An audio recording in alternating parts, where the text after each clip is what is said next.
forward from this. Is the best country in the world. The establishment had their chance. Now we're here to represent your views. Britain's watching. Britain's watching. Britain's watching. We're proud to be GB News. The People's Channel. Britain's news channel.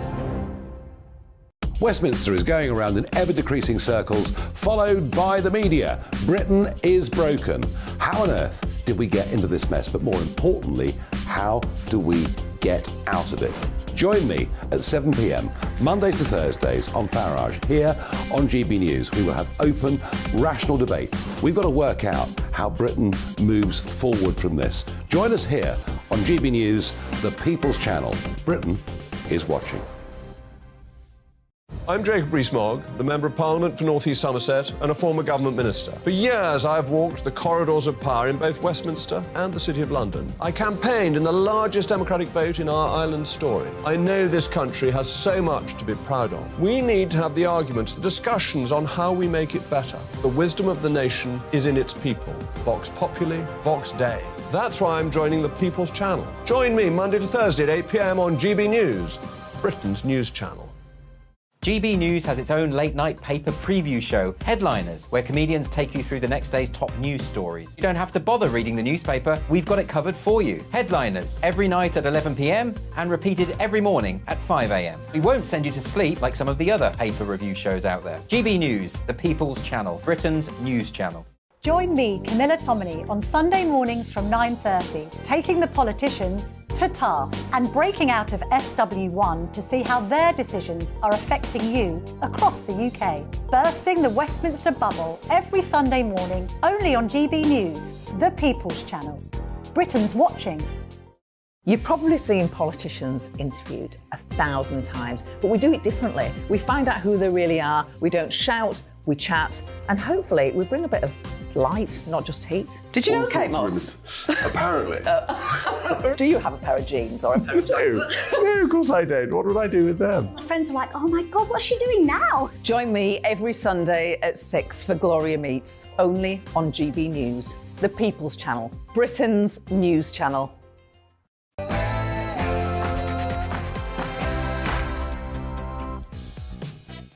Good morning and welcome to The Point on GB News with me, Andrew Pearce, and Bev Turner.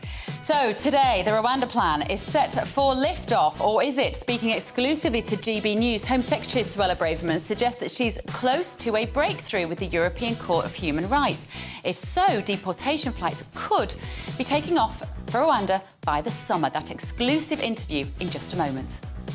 And we're looking forward to it because we haven't seen it ourselves. Now, Reform UK, that's the party that replaced the Brexit party, is holding a press conference this morning. We're expecting a huge announcement from them. We'll bring it to you as and when it happens, and it might involve somebody called Anne Widdecombe. Oh, yeah, and the rest. It's going to be a big one, that. Now, Donald Trump has urged his reporters to launch mass protests as he reveals that he expects to be arrested tomorrow. We'll find out why, and the claims that the potential arrest is politically motivated.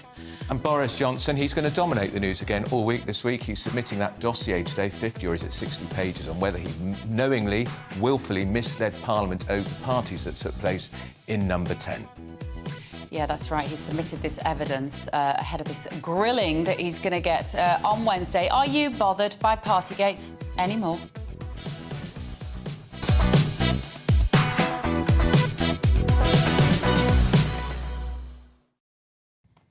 I'm not bothered by Partygate. No, but we know what you think. Let us know your thoughts on all of these issues, of course. You can email us at gbviews@gbnews.uk, but it's going to be the big story of the week. Yeah, it really is. So first of all, before all that, and also we've got a Twitter poll running this morning on @GB News about the Rwanda plan and whether you think it will actually deliver results finally. So please let us know what you think on that. But first of all, here's your news headlines with Tamsin.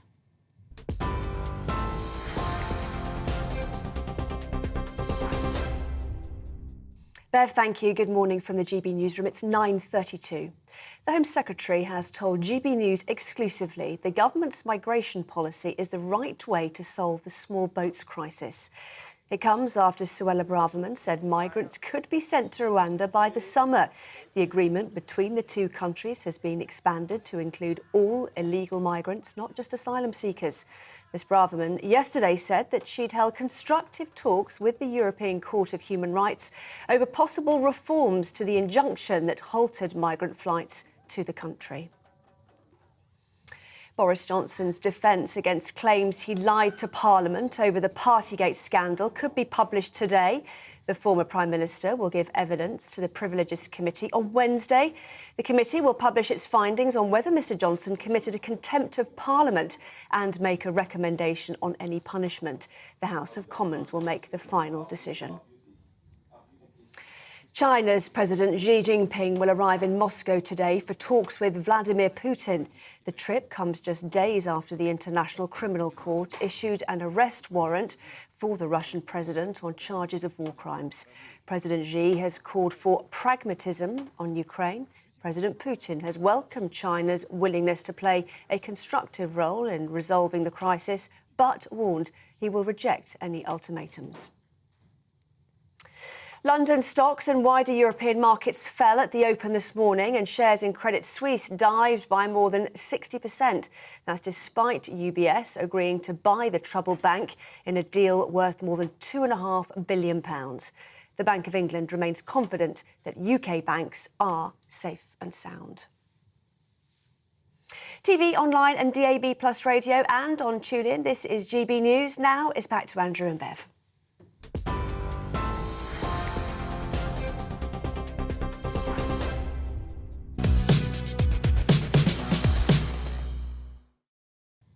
Well, the Home Secretary's challenge. Yes, good morning. The Home Secretary's challenged Gary Lineker and other critics. Remember Gary Lineker? Oh, what a pain. And other critics of our Rwanda policy to visit the country and see the opportunities for asylum seekers themselves, rather than what she says is gross prejudice and snobbery. So in an exclusive sit-down interview with GB News, Suella Braverman has said that Rwanda was a dynamic and welcoming country which would offer asylum seekers a good life.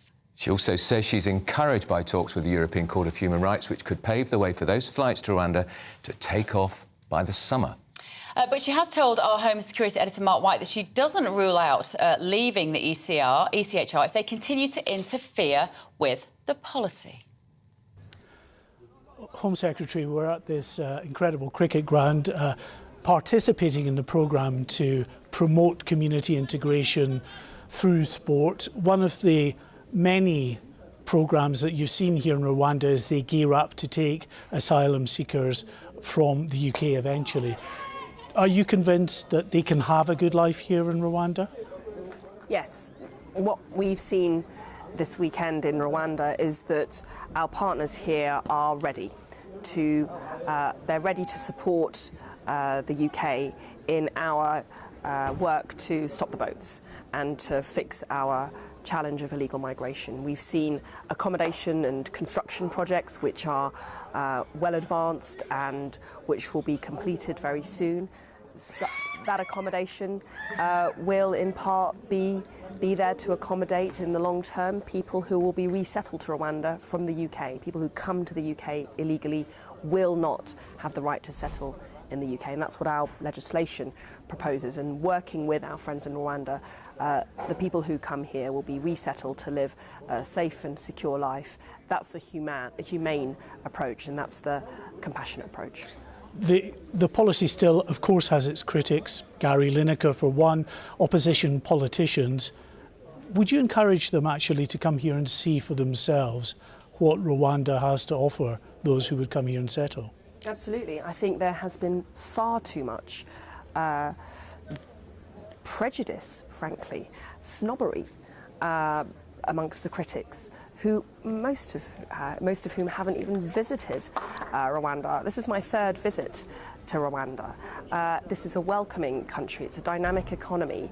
They have a proud track record in supporting and resettling refugees in the region. I've just met several refugees from Eritrea, from Burundi, from the Democratic Republic of Congo, who found sanctuary here in Rwanda, and they have nothing but gratitude for Rwanda. So to all of those critics who display a gross prejudice against Rwanda, I tell them to visit first and then judge. Is it tantamount to racism? I think there has been knee-jerk reaction, and from the usual suspects, let's be honest. The reality is very different to how the critics would portray Rwanda. Rwanda is dynamic. Rwanda is welcoming. Rwanda has a tradition of providing humanitarian support of a high quality, and the housing project that we visited is one such example of where people who are resettled refugees will be able to be accommodated in sustainable and good quality accommodation. But how do you answer that central charge that the UK is abrogating its central responsibility here to offer refuge, to safe haven to those asylum seekers who end up in the United Kingdom? Well, coming to Rwanda or being resettled to Rwanda via the UK, if you've come to the UK illegally, will be a blessing. You will be provided with humanitarian support. It will be a humane provision for you. But I also say that ultimately we need to stop the people smuggling gangs, and that's why Rwanda is important. The people smuggling gangs are exploiting thousands of people. They are receiving, people are paying thousands of pounds to take an illegal journey, to take sometimes a tragically fatal journey, to break our laws and to undermine our rules in the vain hope that they might have a life in the United Kingdom. By working with our friends here in Rwanda, we break the business model upon which these gangs are operating. Isn't there a fundamental contradiction here in the sense that you say this policy will be a deterrent to those crossing the channel, yet you're also here and you're showing what, in many respects, is incredible opportunities for those coming here? What I'm trying to show is that our approach in the United Kingdom to stopping the boats is both firm and robust. Our illegal migration bill will make clear that if you arrive in the UK illegally, you will be detained and you'll be swiftly removed. And at the same time, it's humane and compassionate. And people who are relocated to Rwanda will receive a safe and secure reception. And I think those two elements, robustness with our legal processes in the UK, combined with compassion, is the way to solve this problem.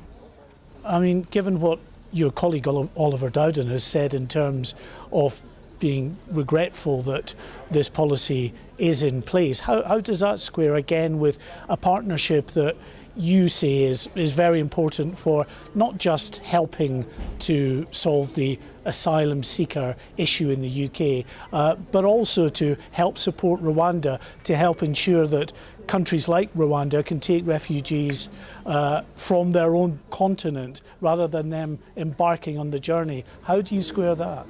It is regretful. It is regretful that we had 45,000 people arrive illegally in the UK last year.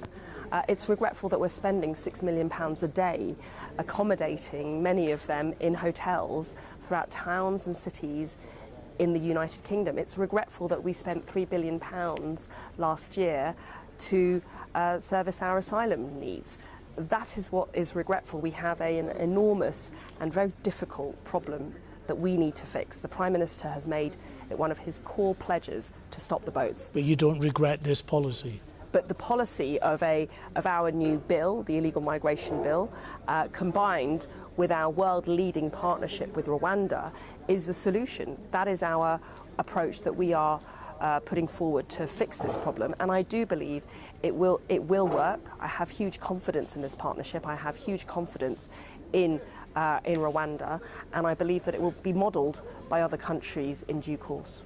Are you in talks with other countries to see whether there is a possibility of similar partnerships, or do you think that actually Rwanda is the one partnership that will end the small boats crisis? Well, actually, on the back of our victory in the High Court at the end of last year, where our partnership was rigorously tested by senior judges in court as to whether it was lawful, and in which the UK government was successful in proving that our partnership is lawful, that Rwanda is a safe country, that our partnership complies with all of our international and human rights laws. On the back of all of that, we have been in discussions with other countries, but let me be clear, our first and foremost priority is to operationalise the partnership that we have with Rwanda. And as you can see, we are making very good progress in rolling it out. I know you want this bill to work, you want this policy to work. If you are still met with these legal challenges, it just doesn't progress anywhere. You still have thousands of people coming across the channel. Will you commit to pulling out of the ECHR? Well, I'm confident that our package of measures will work. That's why the Prime Minister and I are working very hard at we're now we've introduced the bill. We hope that Parliament supports it so it can get through to royal assent quickly. But let me be clear, nothing is ever off the table, and we have to always consider every option as the events pan out. OK, Home Secretary, thank you very much for talking to us in GB News. I don't think there's been a 6 scored today, but a good game by the looks of it. Thank you. Well, there we go. Mark White joins us now from Kigali. Good morning, Mark. Good morning. Lovely interview. The determination to make this work, she very much is still displaying that, isn't she? She's saying that nothing is off the table. Of course, we've heard this in terms of leaving the ECHR from about the last 4 Conservative leaders. Do you have any faith that she is going to make this work this time?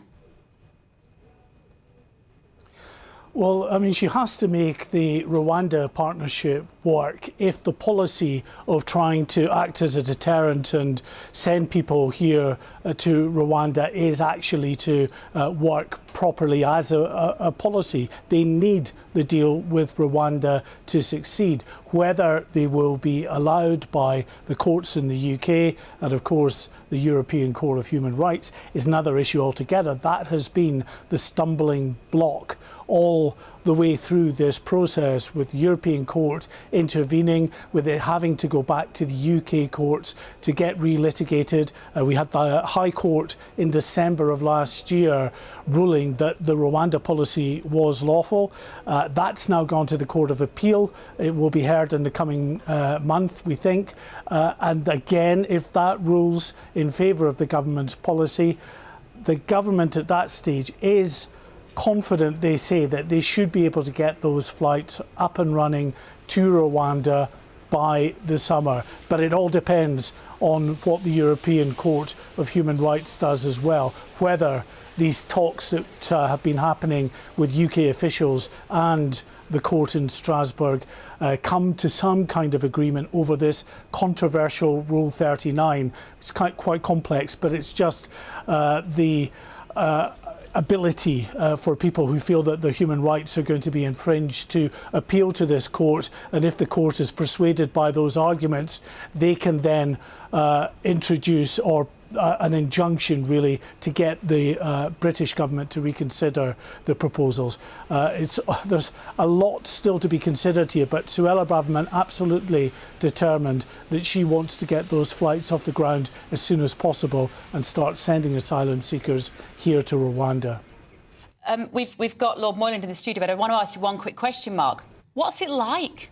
What's it like in Rwanda? Is it a nice country? Have you had a lovely weekend? Yeah, I mean, it's an incredible country, I have to say. This is my first time here.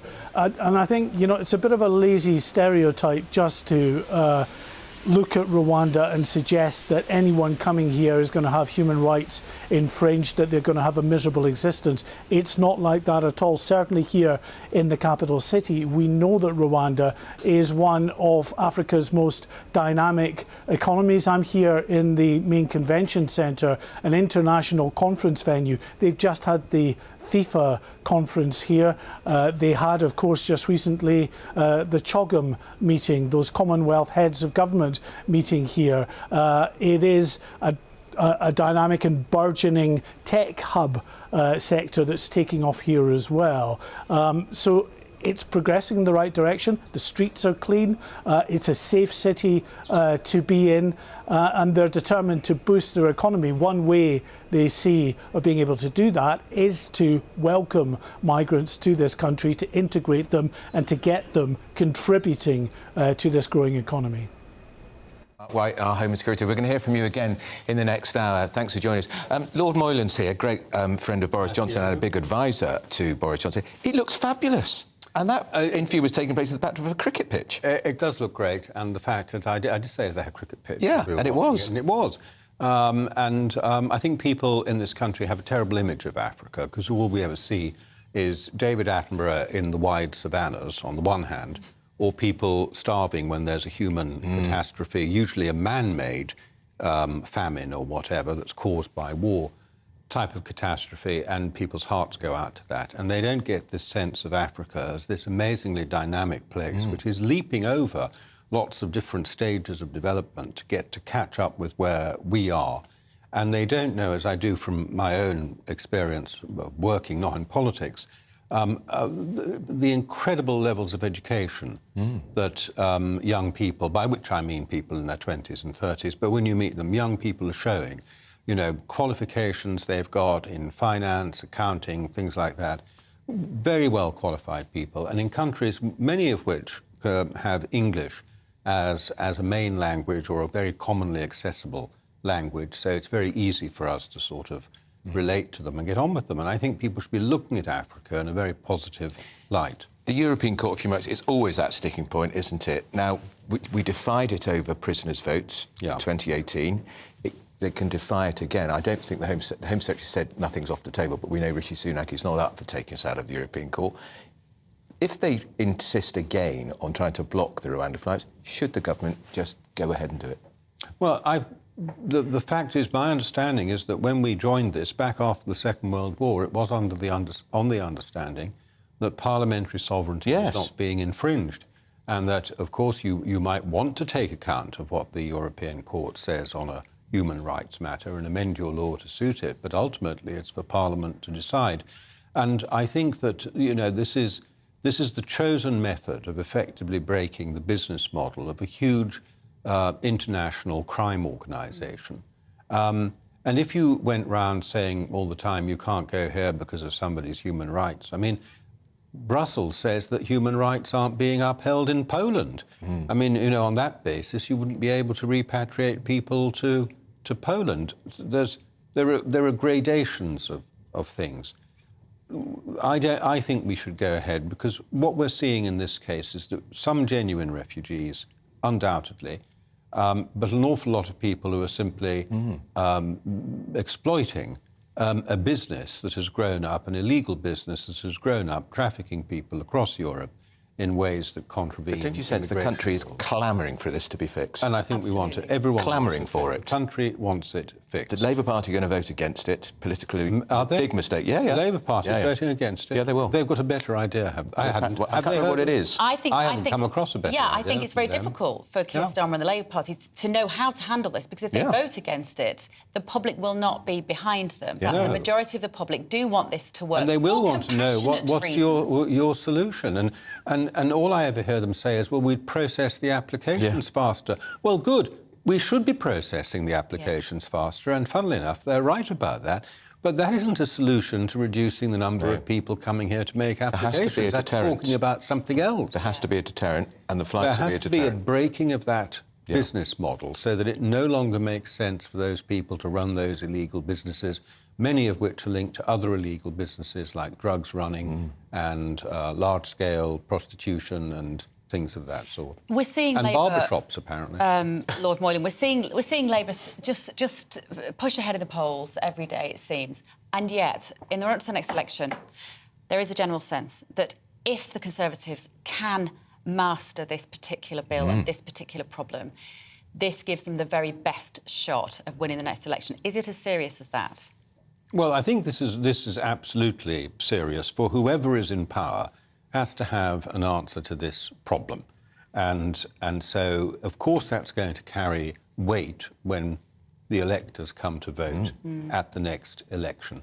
I think somebody said, one of the advisors to the Conservative Party said, it's a very narrow path that would get the Conservatives back into winning a position to win the next general election, but you must never, ever rule it out. But the point I want to make is simply this.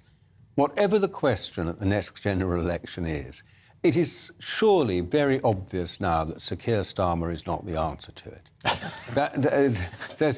There's got to be better. Yeah. And it might be that the people of Britain will turn around and say, well, it's actually better to stick with... Do you think you might have worked out what the definition of a woman is by the next general election, the Labour leader? That would be nice. We're taking the Reform Party press conference that they're going to be doing within this morning, and they've got some big announcements to make. And whether a new party can ever be as sufficiently disruptive as they would like to be, time will tell. But there are a lot of people who feel politically homeless at the moment. And I think what's happened, and it's affected both parties over the last 20 years, 15 years, Brexit was a sign of it, is the concerns that the electorate have shifted from what the politicians have been used to. And the politicians have been slow to catch up with the electors, the elected politicians. And I'm not just talking about people being worried about immigration, identity, EU bullying and so on, but also people are much more worried about climate, on the left, so to speak. There's a left wing to this. There's the climate change, net zero people interested in who really are passionate about trans rights and so on. And that sort of defines a spectrum of dialogue that is not where the traditional parties have been, and they're not happy with it. Just before you go, you've known Boris Johnson for a very long time. You've worked very closely with him. He is going to be before that Privileges Committee for 4 hours on Wednesday. Everyone says Boris Johnson doesn't do detail. How is he going to fare under the bright lights of that committee? Well, he's perfectly capable of prepping himself and mastering detail, and I'm sure he will have done. But I think the easiest thing is to let the MPs go on, because frankly they're all going to sound... MPs love the sound of their own voices. And they'll go on and they'll sound a bit pompous and aggressive and so on. And poor Boris, who always comes across with an air of vulnerability, which is one of the reasons I think, in my view, people like him and the public like him, is he always looks a little bit sort of like you want to give him a hand, you know, he's sort of, and all that. If you see what I mean. Yeah, not so poor Boris. He's made $1 million, hasn't he? Poor, from speeches, poor in the sense that you're sorry for him. Yeah? OK. And so on. And the more authentic he is, the more people will like him. So he shouldn't be too artificial. But he can do detail. He used to be a journalist like you. And he makes notes, he masters stuff, he knows what to say. But I do think the MPs would well blow themselves up. We'll see at the end of it. If it's a beauty contest, I'd be very interested to know what the public think at the end, because the MPs are under the spotlight too. Do you think the public cares still about Partygate? No, I don't. I think there are some people who are very sore about it, and I sort of understand that.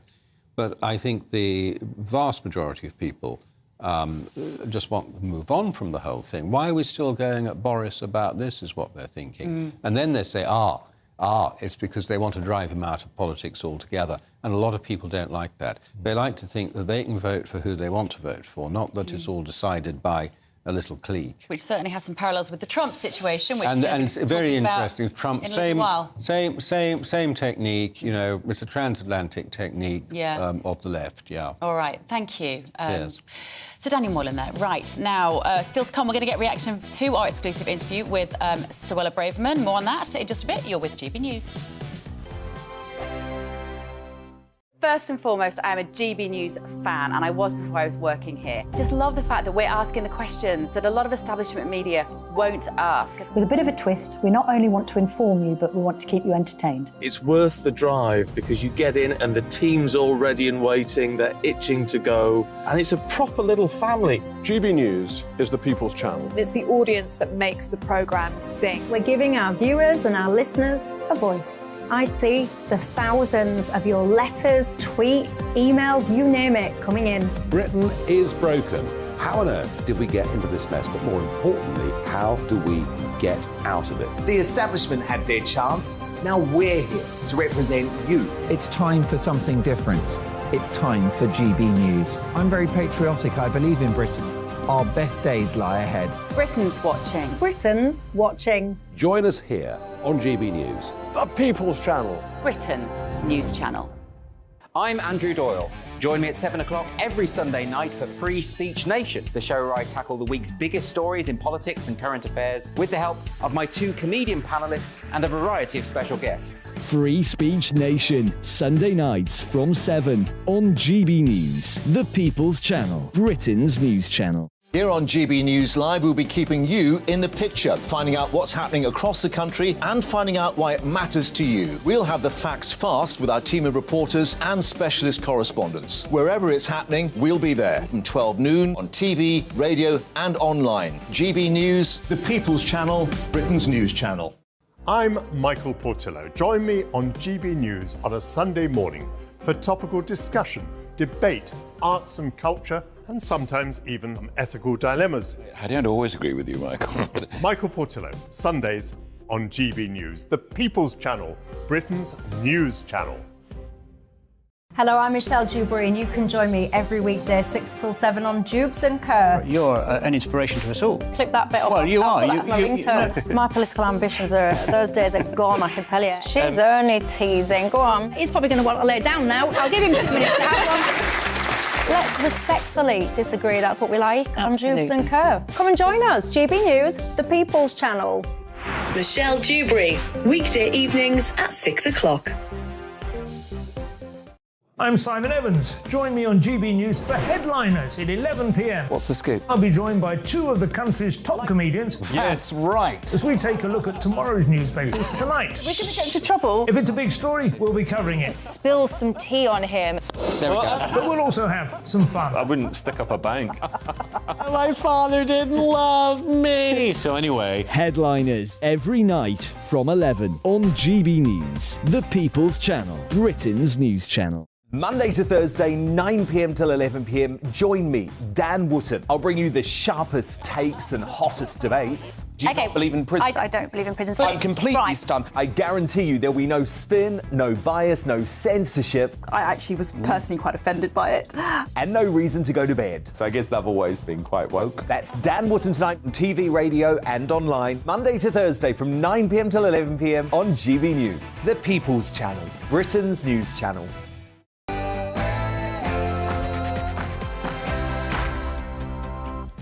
Very good morning. Welcome to The Point with me, Bev Turner, and Andrew Pearce. Coming up, we're speaking exclusively, of course, to the GB News. GB News is speaking exclusively to the Home Secretary, Suella Braverman. She's out there in Rwanda. She thinks there's a breakthrough now with the European Court of Human Rights, which could finally see those flights taking off for Africa by the summer. We're going to bring you more of that interview and a bit more about Rwanda in just a moment. Also this morning at Reform UK with Richard Tice. They're holding a press conference and we're expecting a huge announcement from them. I've had a little bit of a whisper about it. You do not want to miss what this is. We're going to bring you that as and when it happens. And that man, Donald Trump, he can't help himself, can he? He's urged his supporters to protest as he reveals he's expecting to be arrested tomorrow. We'll find out all about that in the programme. And Boris Johnson will argue today that the inquiry into whether he misled Parliament over lockdown parties is biased and unlawful.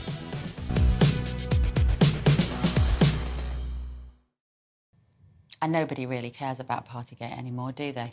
Well, I don't think it's the issue it was, No. but of course Labour care about it because they want to keep talking about it. But also, we've had the Hancock WhatsApp messages. It kind of casts what he did into some sort of shade, doesn't it? We're going to be talking a bit more as well about this Rwanda situation. So please let us know on Twitter. We've got a Twitter poll running at GB News this morning. And we mustn't forget also, it's a very important anniversary. It's the 20th anniversary of the Iraq War, in which literally hundreds of thousands of people have died, and the Middle East has never been the same, in my view. Yeah, absolutely. So let us know what you think about all of that. But first of all, let's bring you up to date with the latest news headlines with Tamsin Roberts.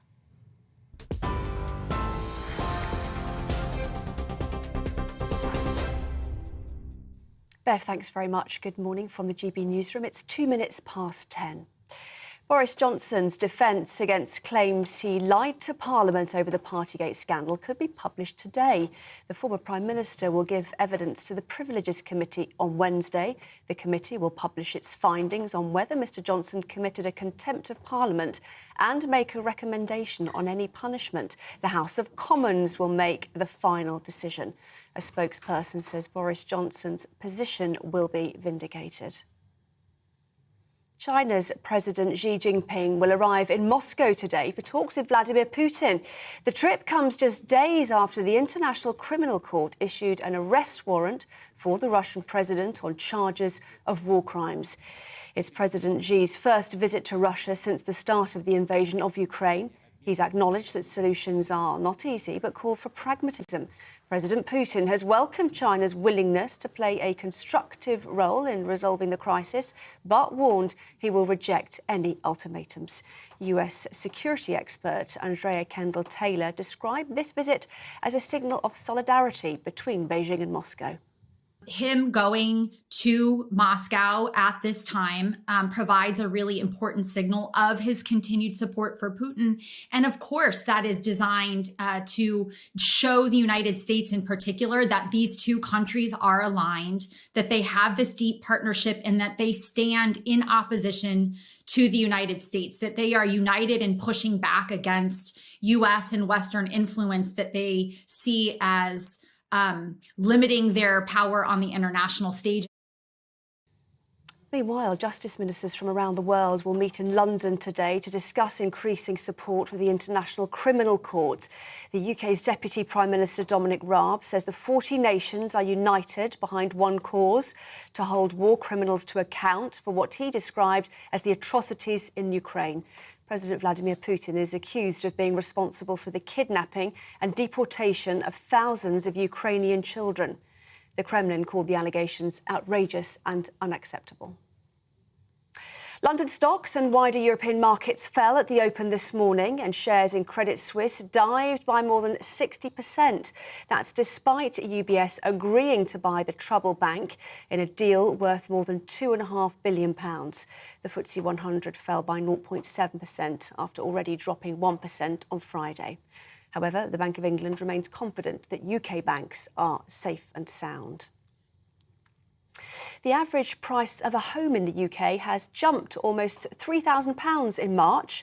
Property website Rightmove says this was driven by an increase in asking prices, which have spiked by almost £8,000 on average. Rightmove's chief executive described the current market as unsustainable. This is GB News. More from me shortly. Now, though, it's back to Bev and Andrew.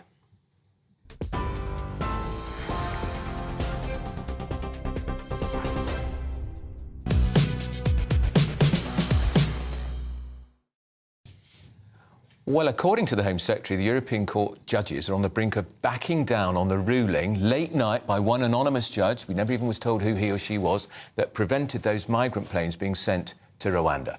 That's right. The Home Secretary said that talks with the ECHR have been constructive and suggested that the first batch of flights could take off before the summer. At which point Bev and I will cheer.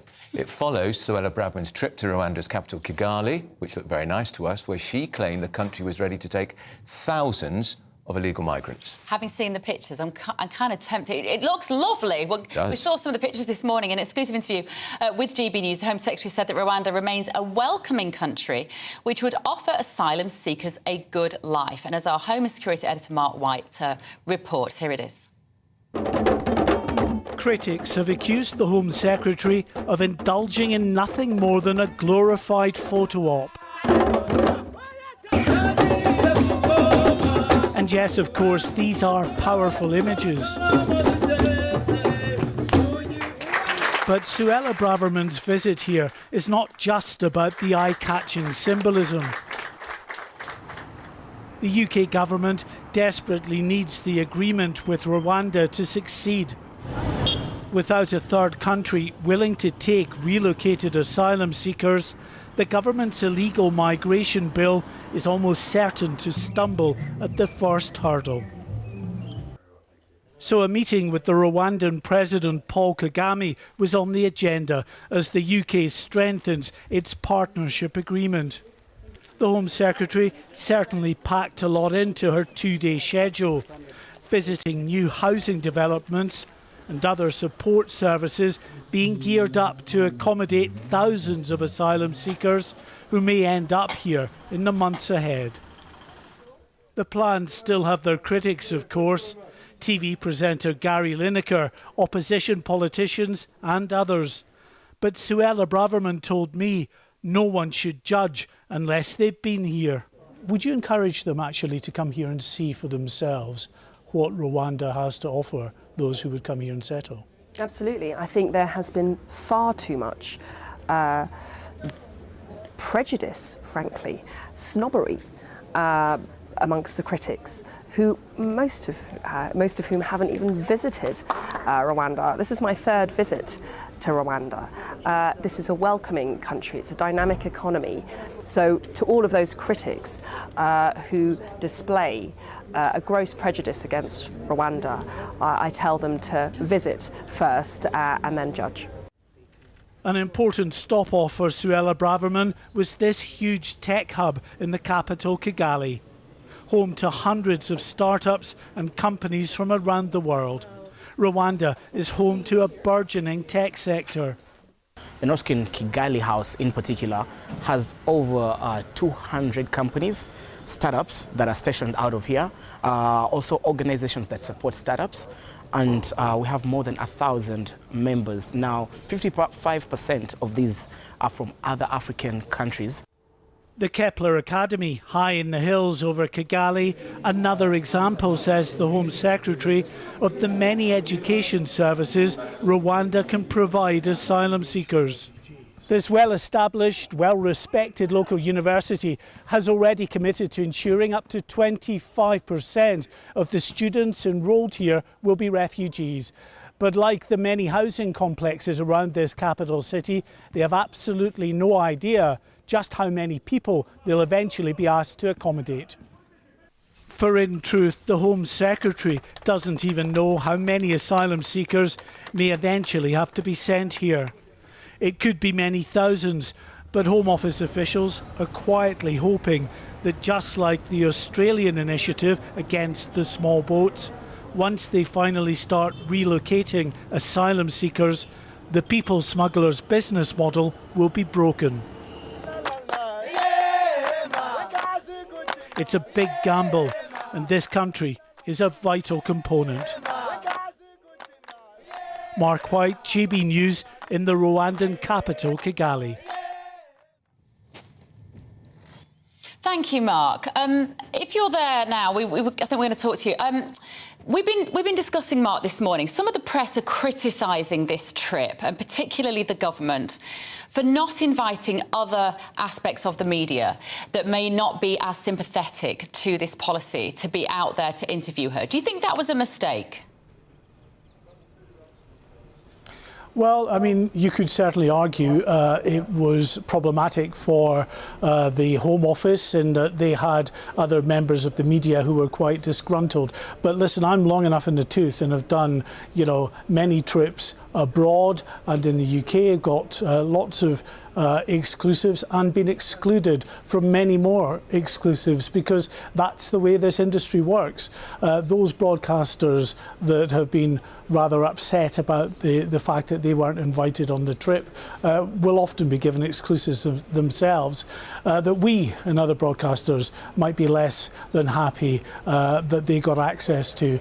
It's the way that it works. What the government motivation for getting us out is, well, did they want a positive message? Well, they tell me they wanted certainly a constructive message to be put across, and they've trusted us to do that. I have come here and, if I'd found a terrible capital city with very little in the way of opportunities, I would absolutely be telling the public that that is the case. But I have been very pleasantly surprised by the progress that this country has made. Remember, this is a country that has had to rapidly rebuild after that genocide ripped the nation apart less than 30 years ago. And quite honestly, what they have achieved in that time is nothing short of miraculous.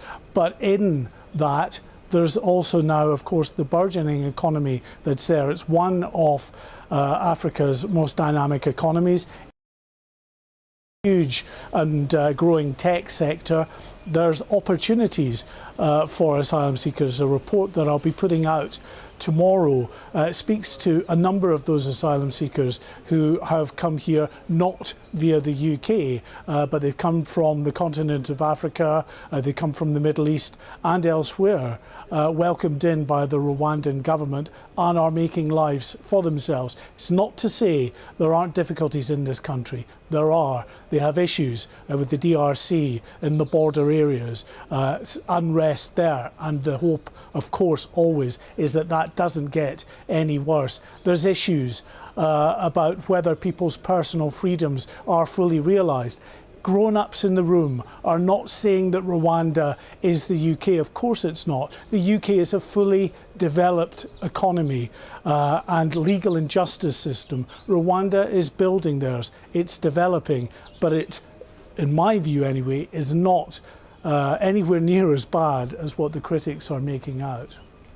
There to people's personal freedoms. I wonder if you're thinking about if you're gay and part of the LGBT community. It's difficult in Rwanda. It's a taboo subject, homosexuality. While it's not illegal, a lot of gay people have complained about being harassed and being subjected to a lot of abuse.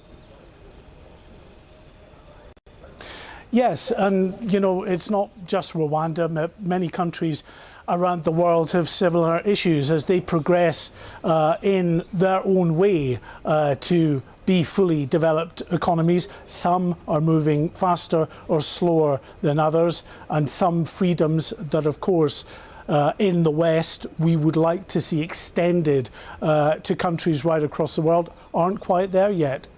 Will they get there? We would hope so at some point in the future. I can't speak for the Rwandan population or the government and the trajectory that they will eventually go to, but certainly those people that I spoke to that are making lives here say that their freedoms, their day-to-day freedoms, are unlimited in that sense. I didn't speak to political activists, to be honest. There was no political activists here that I could speak to. They would have, I'm sure, a different sort of viewpoint of what life under the government of Paul Kagame is. But for most people sent here, living a life, they do enjoy freedoms on a daily basis. Home and Security, and we're going to be hearing more from him in the programme. Thanks for joining us. Well, to get more reaction this morning, Tom Harwood is joining us in the studio. Good morning, Tom. What did you make of Suella's interview there? She obviously is saying that they did win. They've won some sort of concession from the ECHR, but she isn't prepared to say that we will withdraw at this moment. So what happens next? Well, it reveals something that of attention around the cabinet table. Clearly there are those who are in the Suella Braverman camp who really would rather the United Kingdom not be a member of the ECHR. And then there are those who are perhaps more around the Rishi Sunak camp who really would rather not upset the apple cart and remain within this institution and think that there's a way to do it whilst keeping that status quo, if you will. And clearly that view has won out, but when we get further down this road, when the next road bump comes along, these fissures will again present themselves. And it's an uneasy sort of sticking plaster over these two different factions within Cabinet right now. And I think we saw a little bit of that in the interview. Lawyers, of course, in the Tory benches would be appalled by the idea of coming out of ECHR. We've heard the former Justice Secretary, Robert Buckland, people like David Davis, who's a good friend to this programme, would also be opposed. Yes, and there are clearly big difficulties. The signal that it would send, after all, the ECHR was set up by the United Kingdom. It went to sort of expand the United Kingdom's way of doing things across many other countries that, of course, have had a far more blemished record than ours in terms of human rights. However, of course, the argument of people who are critical of the ECHR is how far this organisation has moved from the original rights as they were envisioned by Winston Churchill. I'm not sure Winston Churchill would sort of look at some of the cases and some of the judgments that are made by the ECHR and think this is exactly what I had in mind when I wrote that. And Tom, it's outrageous that an anonymous judge sitting late at night blocked this flight going to Rwanda. We don't even know what nationality the judge was. We don't know who they are. It's appalling. How is that transparent and open? It's not transparent and it's not open, and it's I think uncomfortable for people in this country because, of course, the United States of America doesn't sit beneath a foreign court that determines who it can let in and let out of the country. And it speaks to a difficult position that we have as the United Kingdom. Frankly, a lot of the issues here result to our changed position in the world. We no longer rule the waves. We can no longer sort of have gunboat diplomacy and say, no, you will take these people back. We have to now work with other countries and reach agreements. And it's very difficult because France doesn't want to take back the people that have left Calais and come to the United Kingdom. And so you get these very difficult situations whereby you have to work within these structures that have grown up post-war. And it's a difficult world for Britain to live in because it was not so long ago when we could call all of these shots unilaterally. And now we have to work within these structures that very often find against us. And I can very easily see the frustration of politicians. Were they making these decisions 70 years ago, it'd be a very different playing field. Tom, we were talking a little bit earlier with Lord Moylan about the fact that this is a really difficult one for Labour to know where to stand, because a lot of the press are oddly not, well, The Guardian particularly, is not sympathetic to this particular bill. Completely at odds to the majority of the public who do want the problem of illegal immigration solved. They're talking about the £6 million a day being spent, taxpayers' money, on hotels and accommodation. People are rightly angry about that. And so the Conservatives have got to get this right, haven't they? But what would Labour, how could they handle this in a way that is satisfactory for them? It's a really interesting point, and sometimes it's funny to listen to the language that Rishi Sunak uses, sort of saying, we're spending £5.5 million a day on hotels. The number of people coming illegally has risen fourfold in recent years, and it's like, and yet, you're in I'm charge. not going to... Exactly. You're talking as if you're the leader of the opposition. You're the Prime Minister. And similarly, you've got a difficult position because Sir Keir Starmer knows the kind of seats that he needs to win at the next election. He knows that the path to victory goes right through the Red Wall, and these are parts of the country that are really genuinely concerned about the fairness of this issue, about people perceived to be jumping the queue, coming across not going the proper way. And actually, a lot of the time, it's second-generation migrant communities who are the most hostile to those who are coming illegally because their families did it legally and properly. And so the Labour Party has a difficult position here. But it's interesting listening to Sir Keir Starmer. He won't oppose outright the principle behind the policy. What he will always do is say the practicality of the policy is wrong. That's him walking this tightrope because he doesn't want to upset his backbenchers. He wants to be seen to oppose it, but also he can't be seen to oppose the principle of it. Is there any fence he won't sit on? It's hopeless on such an important issue. It's easy being in opposition, isn't it? It's easy. You've just got to sit on that fence and let the clock tick down. Thank you, Tom.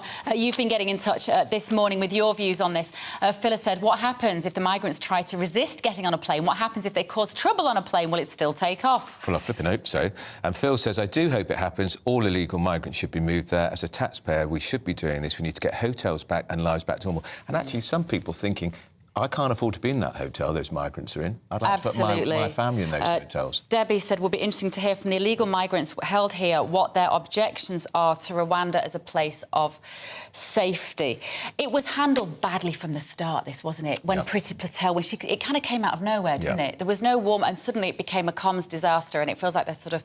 They're getting it better, though, I think. It is getting a bit better.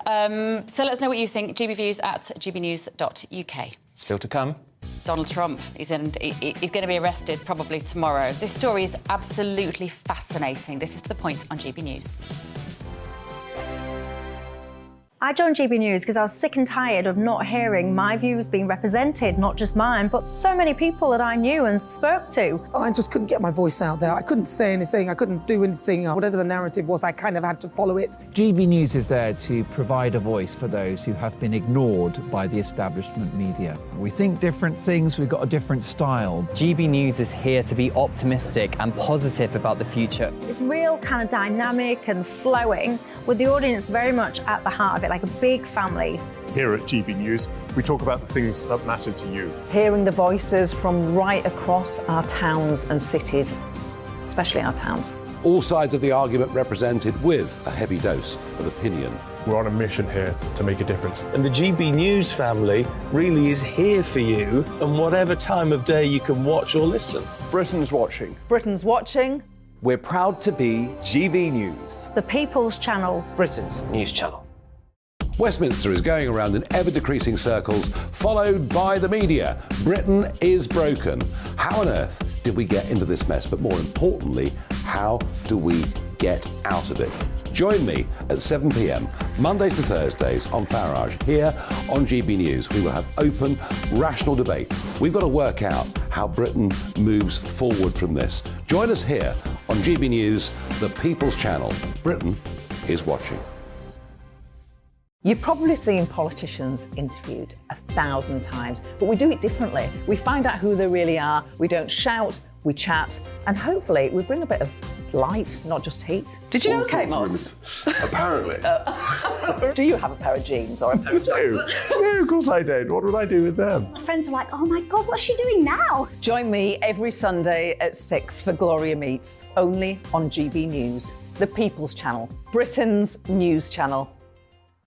I'm Jacob Rees-Mogg, the Member of Parliament for North East Somerset and a former government minister. For years, I've walked the corridors of power in both Westminster and the City of London. I campaigned in the largest democratic vote in our island story. I know this country has so much to be proud of. We need to have the arguments, the discussions on how we make it better. The wisdom of the nation is in its people. Vox Populi, Vox Dei. That's why I'm joining the People's Channel. Join me Monday to Thursday at 8 p.m. on GB News, Britain's news channel. I'm Mark White. As GB News Home and Security Editor, I cover those key issues that are so important to you. Our authorities, our communities doing all they can to combat violent crime. With the public services under unbearable strain, why are we still failing to control our borders? Defence, the first priority of any government, has been continually hollowed out. Can we trust our politicians to protect the armed forces? Join me, Mark White, on GB News.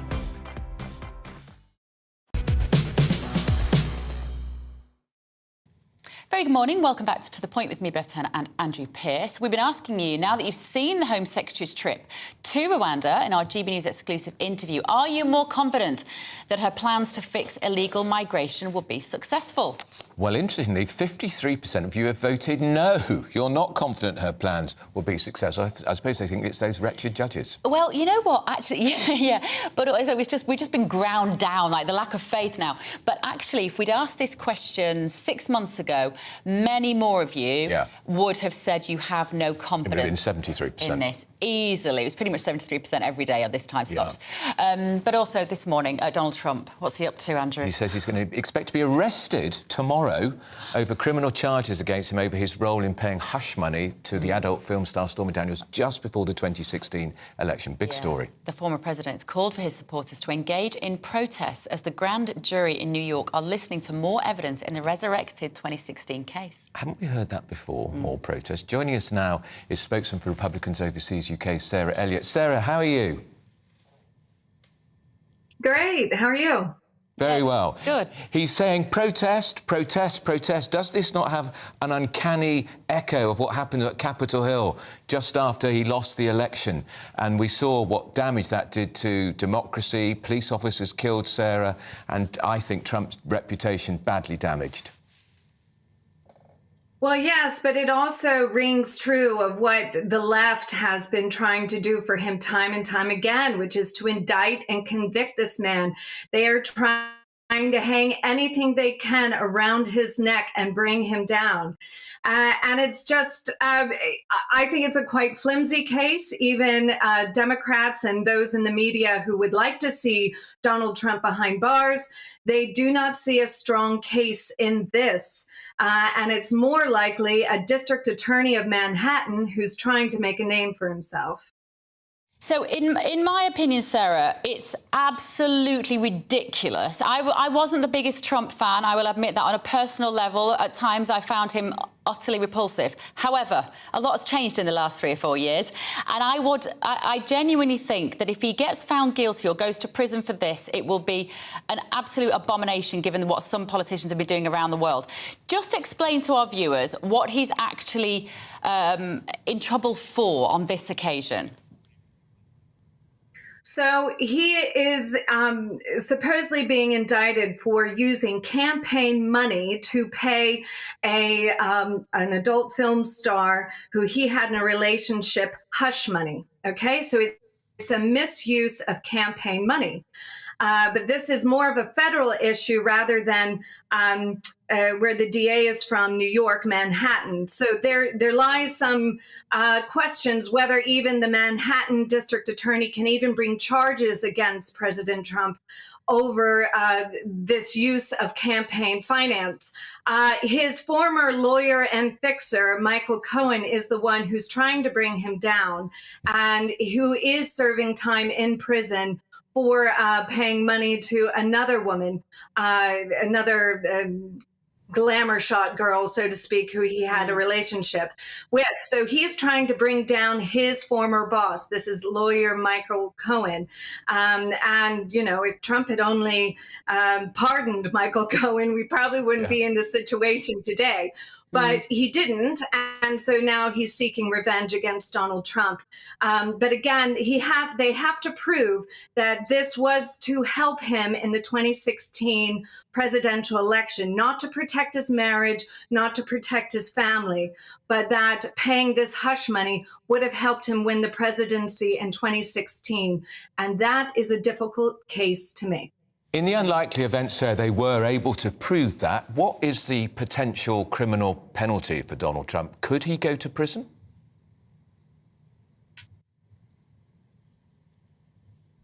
Oh, I think we've lost Sarah. I think we've lost Sarah. So, and I'd love to know that too. This is what I find so interesting. So, effectively, Donald Trump wanted Stormy Daniels to receive this $130,000. So obviously he couldn't just pay her that directly because that would look bad. So he got Cohen to pay her, and then Donald Trump paid Cohen back. Again, it's not clever. It's not the most sophisticated swindle in the world. It's clumsy. I think Sarah's back with us now. But then, therefore, he would be in trouble as on a business misdemeanor in New York City. So it's effectively cooking the books and not being entirely transparent. So, what would happen to him, in your view, if he's found guilty?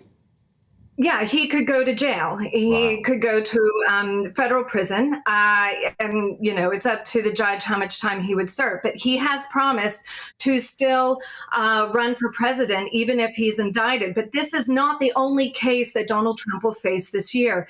His company, Trump Organization, is going to go to trial in October for inflating assets for different loans from banks. He's also in trouble in Georgia for messing and interfering with the elections in 2020 by, telling people not to go to the polls, and also asking the Secretary of State to recount the votes or throw some votes out. So this is not the only case he could get indicted on. And in fact, I think it's the flimsiest case he could get indicted on. It's more likely that the Georgia case might hold the biggest penalty for him.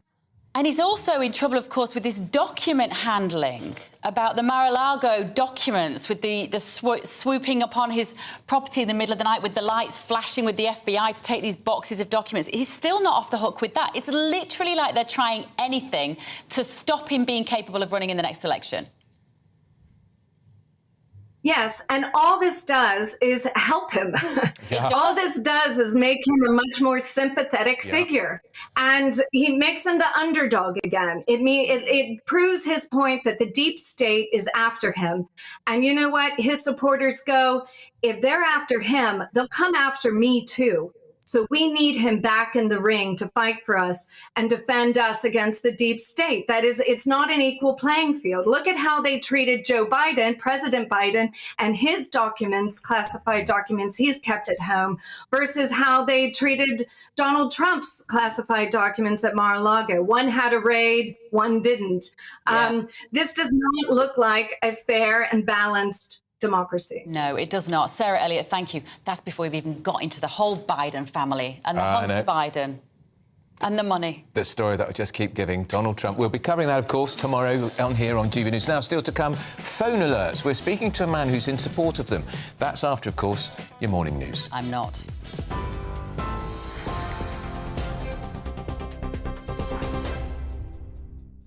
Andrew, thank you. It's 10:32. Here are the headlines from the GB newsroom. China's President Xi Jinping has arrived in Moscow for talks with Vladimir Putin.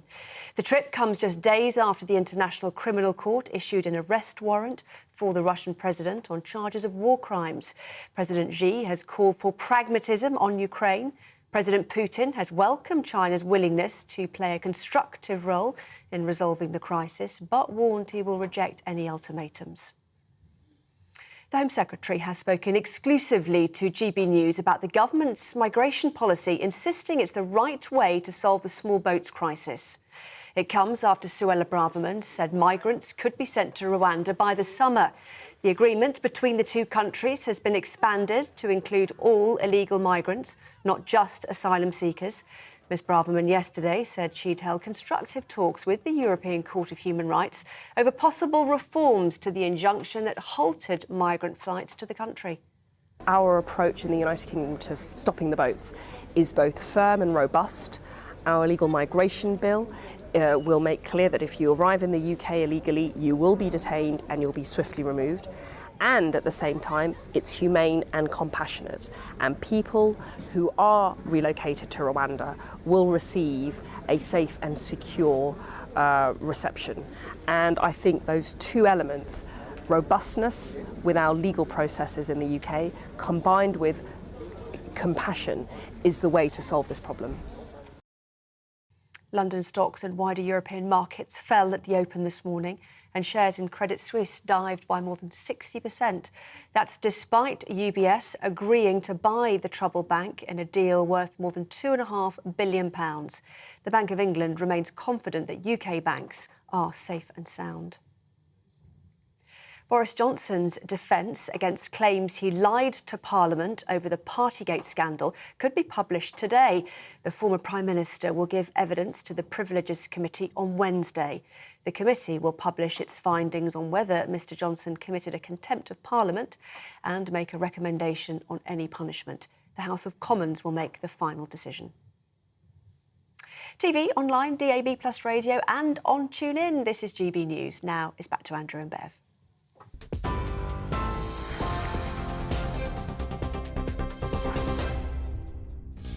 In just a moment, something I am extremely angry about. Emergency phone alerts. Are they potentially going to save your life, or is it just the government taking control of your tech? This is To The Point on GB News.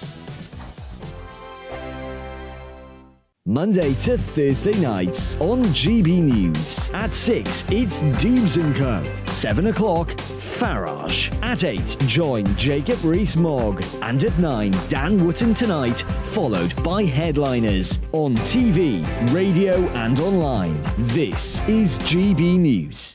First and foremost, I am a GB News fan, and I was before I was working here. Just love the fact that we're asking the questions that a lot of establishment media won't ask. With a bit of a twist, we not only want to inform you, but we want to keep you entertained. It's worth the drive because you get in and the team's all ready and waiting, they're itching to go, and it's a proper little family. GB News is the People's Channel. It's the audience that makes the programme sing. We're giving our viewers and our listeners a voice. I see the thousands of your letters, tweets, emails, you name it, coming in. Britain is broken. How on earth did we get into this mess? But more importantly, how do we get out of it? The establishment had their chance. Now we're here to represent you. It's time for something different. It's time for GB News. I'm very patriotic. I believe in Britain.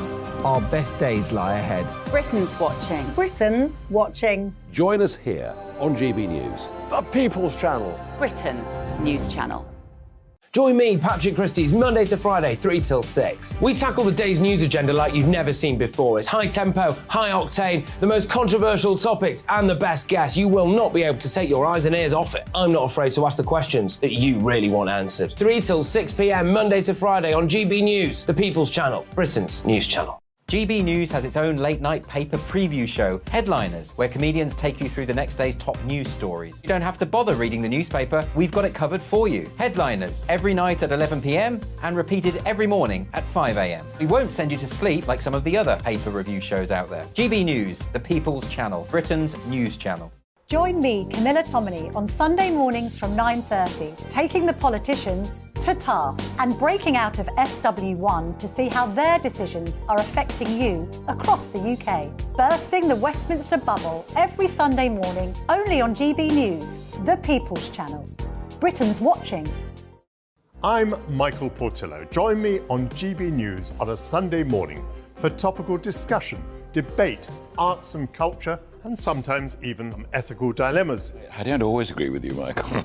Michael Portillo, Sundays on GB News, the People's Channel, Britain's news channel.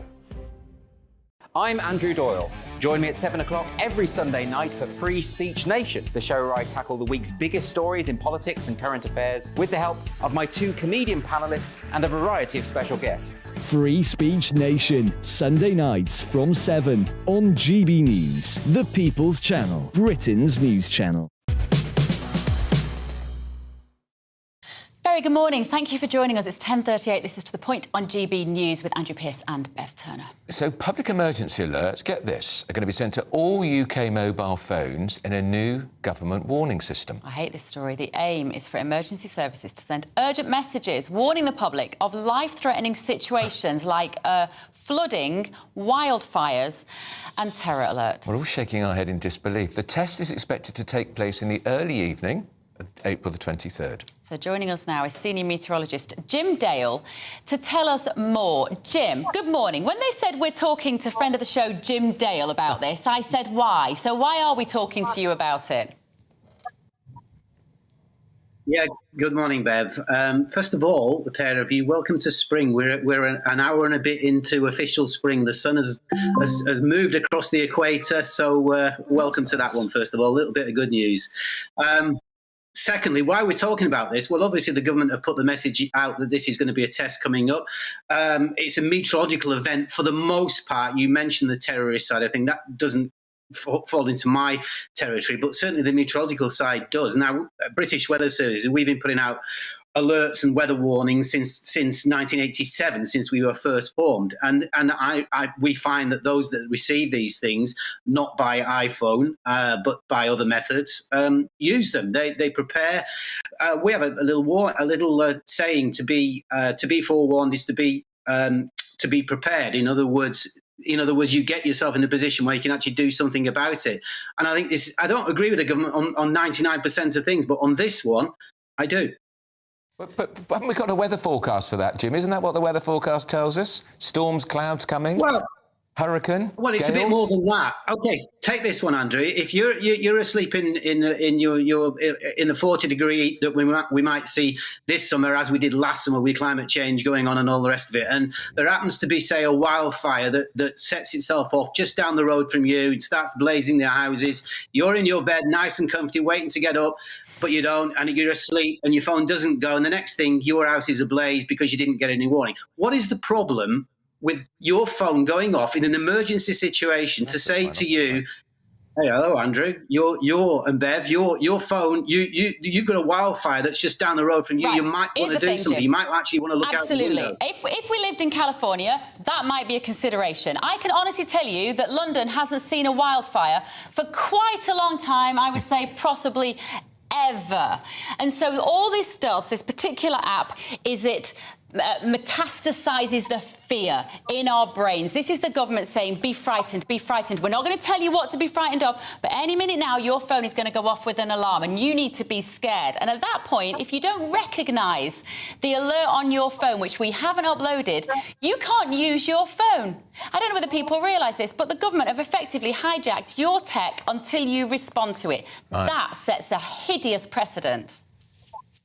Well, I think your iPhones have been hijacked by many people. I get texts from all over the place. To be frank with you, and yes, they're hijacked. But I think this is hijacked, if you want to use that analogy, as for a good reason, not a bad reason. By the way, Bev, the wildfires of last summer occurred not very far away from London, in Kent and Surrey, I believe, and they were devastating for those people that were involved with them. Now, it may well be with climate change ramping up that we get into situations more of wildfires and floods and sudden storms. Think back to 1987 if you can, October 1987, when we had the Great Storm. And Michael Fish got it wrong. Situation. Yeah, and now Michael it Fish might got it well wrong. be that if you got an emergency call at that time to say, this big winds and whatever, you might have taken yourself down from the bedroom into the lower room, for example. You might not have set off on the road to travel where people got caught out. So there's an obvious use for these things. Do the other countries do this, Jim? Well, the United States do. You've already mentioned that. Yeah, and mainly because they do get ferocious weather that's become more ferocious in the last few years. But I've not heard of this happening in Europe. I don't know, to be honest with you. Certainly warnings go out, but they go out probably in an old-fashioned way. In other words, on television, on radio. Now, I'm saying old-fashioned. That's a fair way. I'm not saying that these make this straight. Those emergency warnings will also be flashed onto radio, TV, and everywhere else. So you'll be able to carry them, much as you do now, and you show up the amber warnings, the red warnings, and all the rest of it.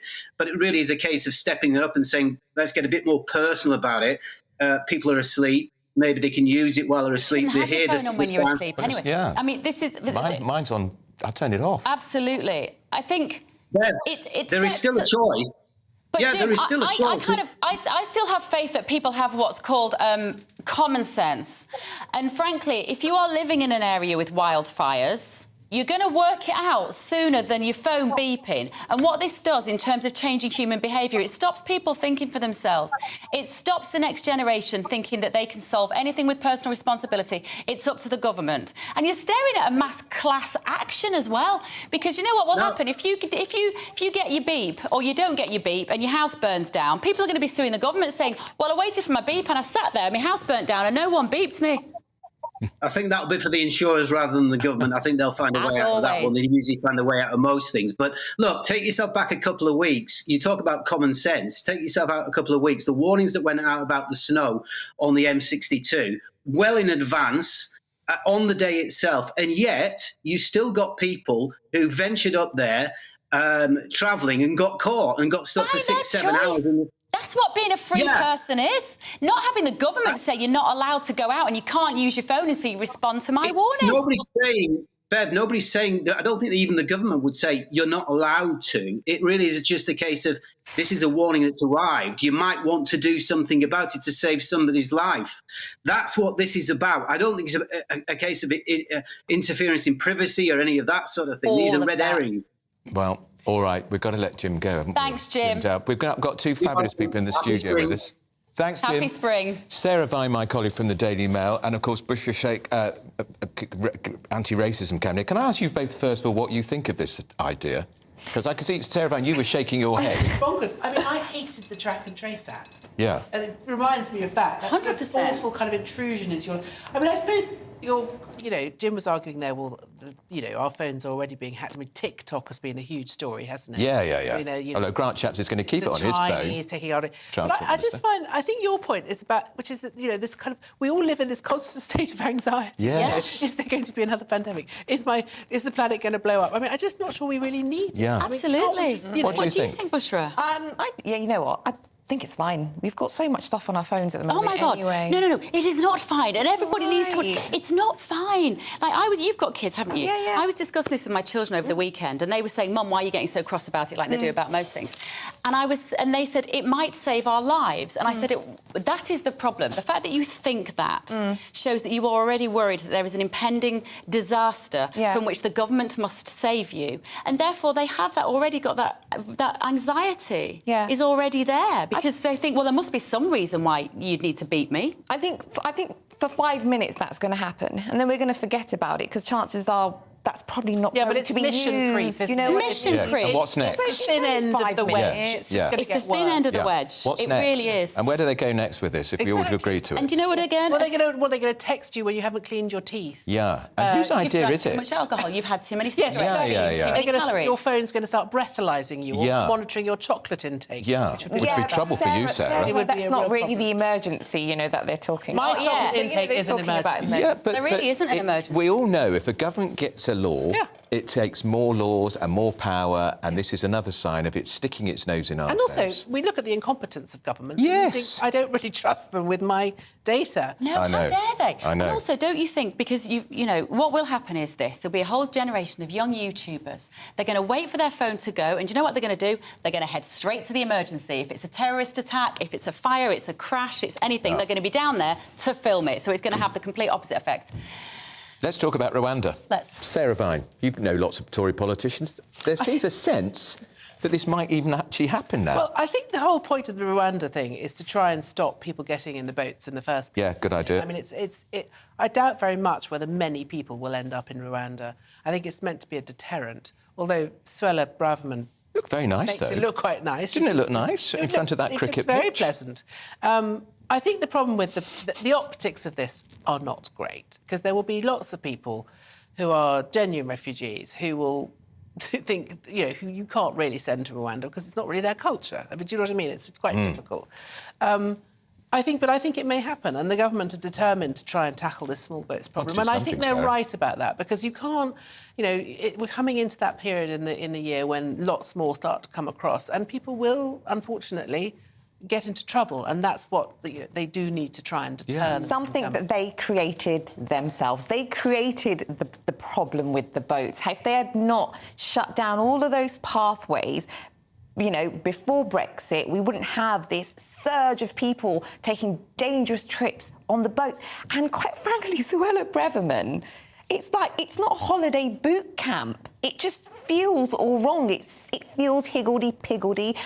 Same as you, Sarah, I don't think it's going to have a long life. I think it might be fun now and, you know, a few years down the line. Denmark have it's signed gonna up exactly fail. to the same deal. It's a very nice, peaceful, loving country, Denmark. I'm sure. They've signed up to I'm it too. sure it is, but it is still very, very elementary. We don't know what's going to happen, how many people are going to get there, what it's going to look like. I think it's going to fall flat on its face. But we can't have 45,000 people crossing the channel illegally every year. It'll be more this year. I agree, but the question is, how is this actually going to work? Because I think we were Well, having Sarah this said it's the discussion. deterrent.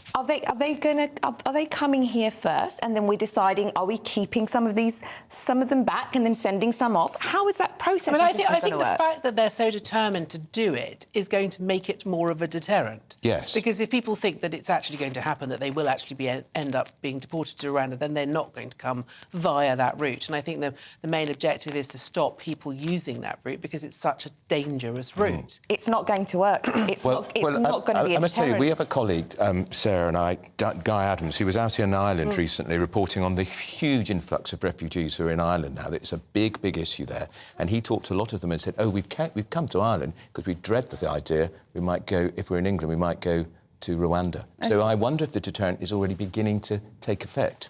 Oh, look, if this is what they're trying to do, then I hope for them it works. But genuinely, when you are already desperate and you're crossing a channel and you may die, thinking that I might end up in Rwanda, it's not going to deter people. If that's what they want, I think it will deter the sort of... I mean, 40% of people who came across last year from Albania, which is not a dangerous country. No I war, think no it will conflict. probably deter those sort of people who are, you know, single young males who are coming really just because they want, you know, they're just economic migrants, really. Yeah. I think it will deter them because they really don't want to end up in Rwanda, because that's not the thing. I think, and hopefully it will make it easier for people who are genuine refugees, who really do need our help and who are not just coming here for economic reasons, to get the help they need. That would be my... Well, I hope it works. Right, a Met Police story, Bushra. What is all this about? Top police chief says the Met has no God-given right to exist without public trust. We need the Met, don't we? We really, really need the Met. And, you know, the last few months, years even, the public has lost faith in the Met. There's been too many incidences, not even allegations, police officers being charged with rape, sexual assault. These are the people that are put in place of public safety, you know, and it genuinely, like, even I had these conversations just with my friends, and it is frightening for women, even to the point where we're not trusting who these officers are. And a lot of this crisis of confidence for women, I would say, Bashir, happened on the watch of the first ever woman Metropolitan Police Commissioner, Cressida Dick, who was a crashing, terrible disappointment. So incompetent. Wasn't she? They're just Totally. She was just incompetent, I'm afraid. She just didn't know just what couldn't she was do doing. it. We're expecting this report tomorrow from Lady Casey. She's expected to severely criticise the Met for multiple failings, including misogyny, racism and homophobia. Extraordinary. Is that the problem, Sarah, that there's too much emphasis on whether the police are ticking those particular boxes, which are important issues, but surely this report should be about whether they're solving crimes? Well, I mean, I think the thing is the whole organisation clearly needs a massive reset, doesn't it?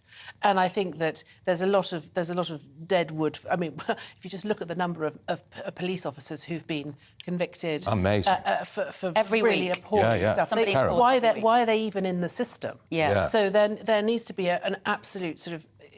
You know, they need to go through and they need to get rid of those sorts of people. They need to identify them, and then they need to reset it. I mean. If you do that, then you won't have a problem with misogyny, racism and all of those things because you'll have the right sort of people doing the work. And I think the problem is that I think it's quite... You know, I would just like to speak up for police officers. Yeah, good. You know, because I do think their job is incredibly difficult.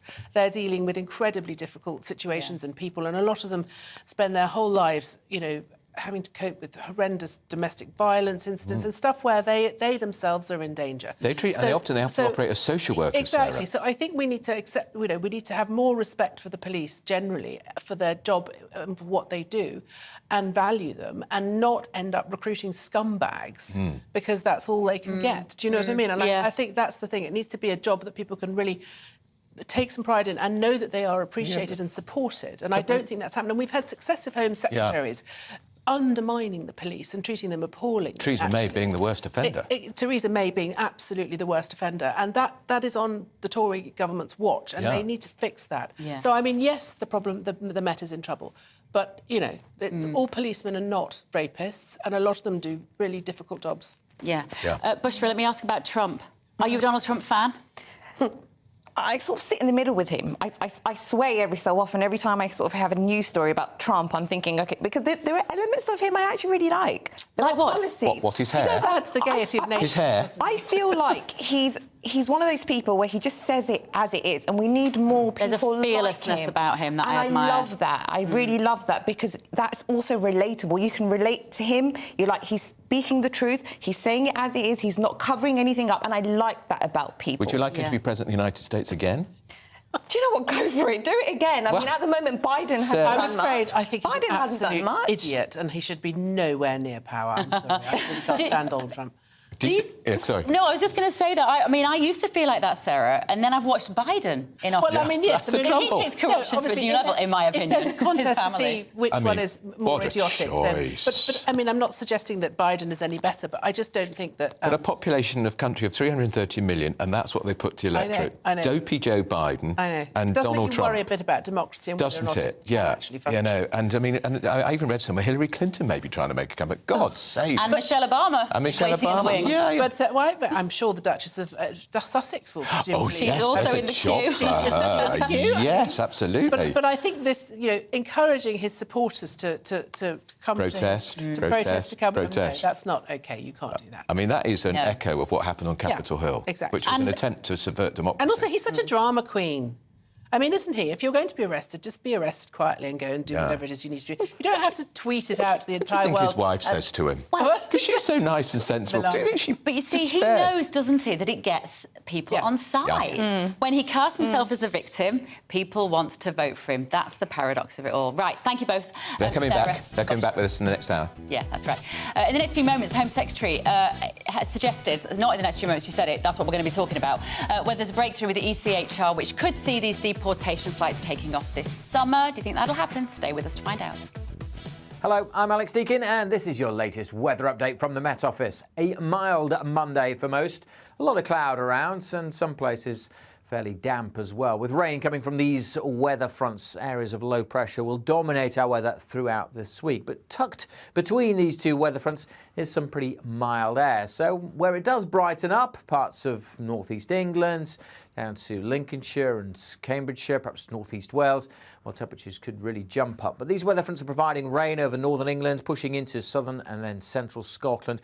Rain at times from Wales and southwest England as well, and some showers across the southeast. It's in between those two weather fronts where we'll see some brightness, and that could see temperatures as high as 16. Even where it's cloudy, it'll reach 13 or 14. It is a little colder in northern Scotland. Staying dry here, though, until this evening when that rain moves in, and then further pulses of rain push in from the west. Could be a little heavy in places through the night over parts of northwest England, Wales, heading into the Midlands.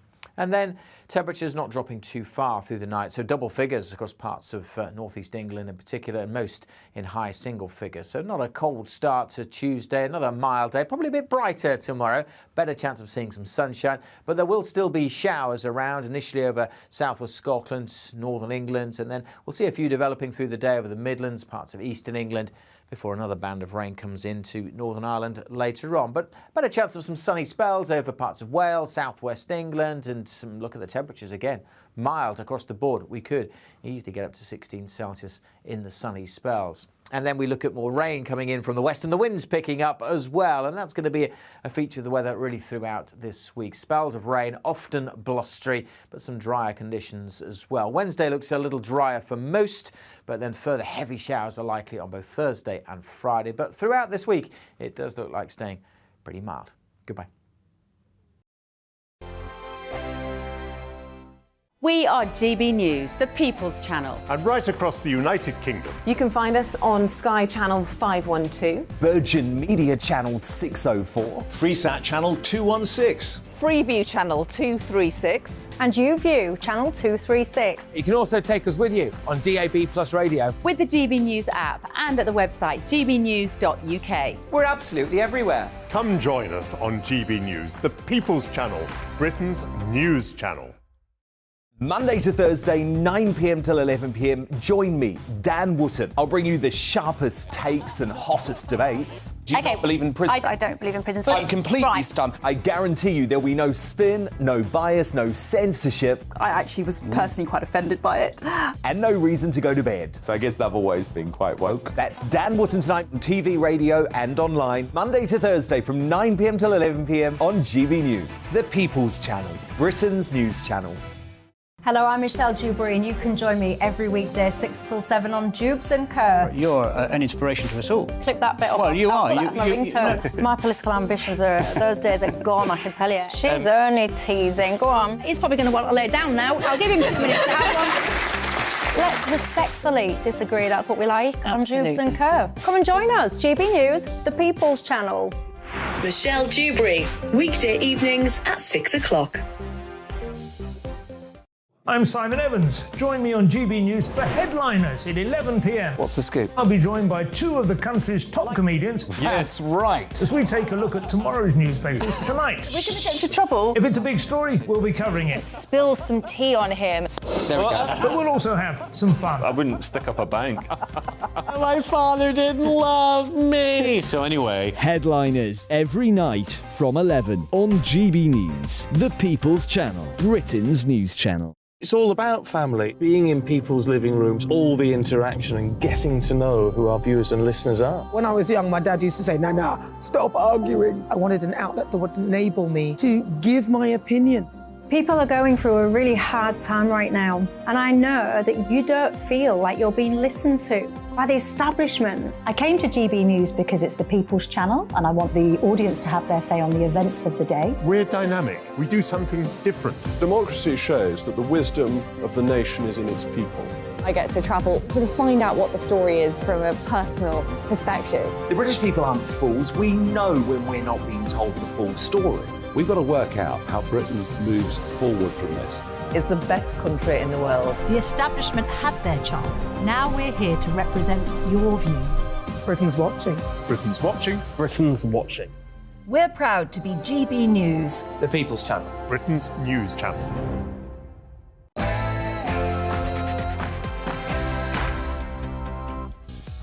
Welcome to The Point on GB News with me, Andrew Pearce, and Bev Turner. Right, still to come this morning.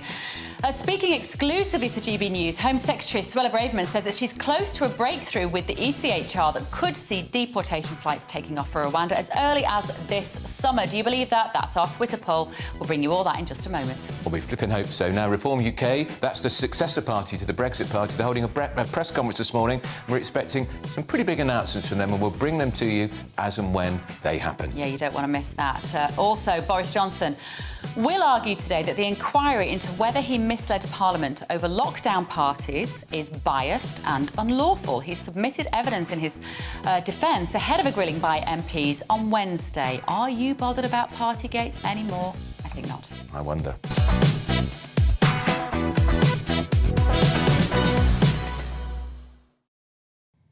And that Twitter poll that I just mentioned, let us know. I think was it 53%? 53% weren't confident that it's going to actually happen, but we think that's probably a big improvement on even a month ago. Yeah, it really is. So let us know what you think about that, won't you? Still to come, what else have we got on this one? We've got our guest back. We're getting our best back, and we're also going to be talking about the 20th anniversary of the Iraq War, which I think was a disaster, and the Middle East has been unstable ever since. Yeah. Sarah Vine and Bushra Sheikh will be back here in the studio with us. But first of all, here's your news with Tamsin Roberts.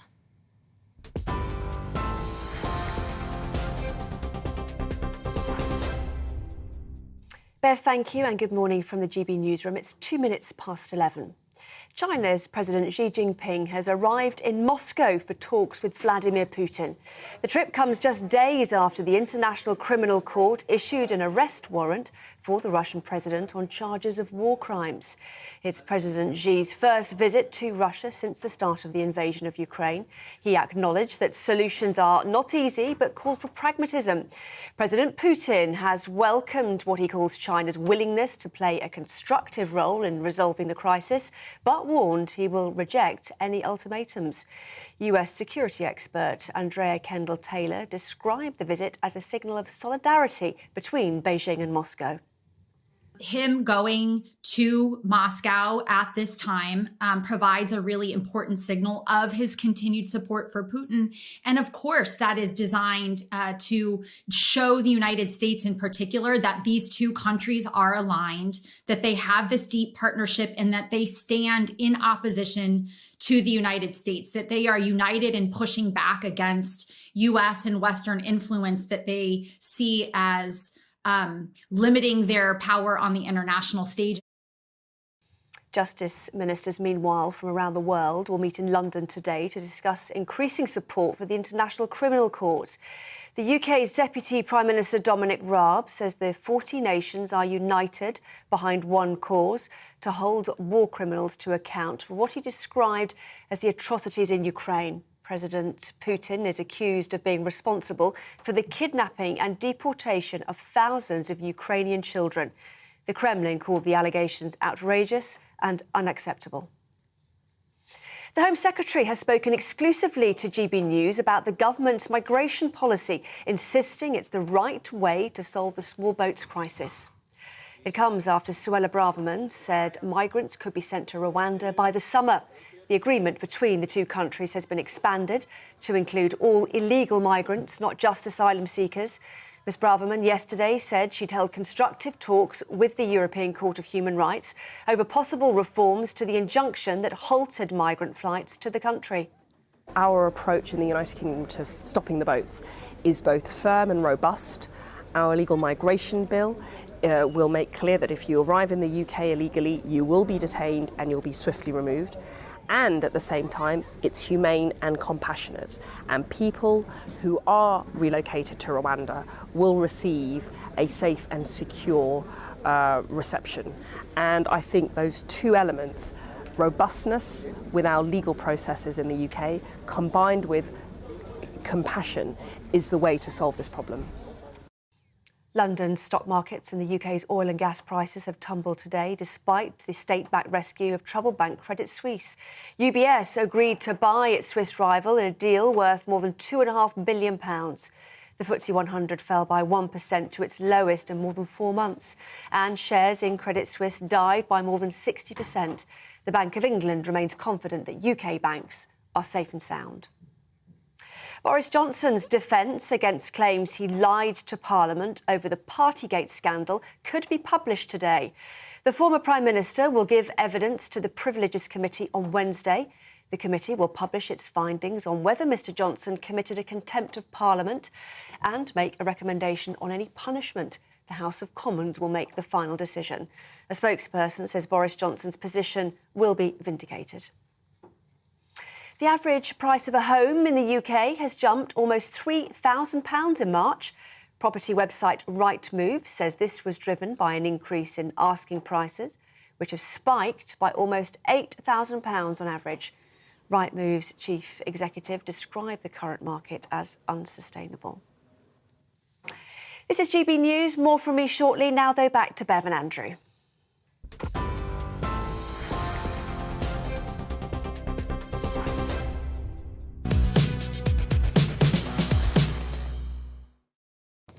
So European judges are on the brink of backing down on a ruling that prevented migrants from being sent to Rwanda. Well, at least we hope so anyway. The Home Secretary says talks with the European judges have been constructive and suggested the first batch of flights could take off before the summer. So this follows Suella Braverman's trip to Rwanda's capital, Kigali, where she claimed the country was ready to take thousands of migrants. In an exclusive interview with GBNews, the Home Secretary said Rwanda remains a welcoming country which would offer asylum seekers a good life, as our Home Security editor Mark White reports now. Critics have accused the Home Secretary of indulging in nothing more than a glorified photo op. And yes, of course, these are powerful images. But Suella Braverman's visit here is not just about the eye-catching symbolism. The UK government desperately needs the agreement with Rwanda to succeed. Without a third country willing to take relocated asylum seekers, the government's illegal migration bill is almost certain to stumble at the first hurdle. So a meeting with the Rwandan President Paul Kagame was on the agenda as the UK strengthens its partnership agreement.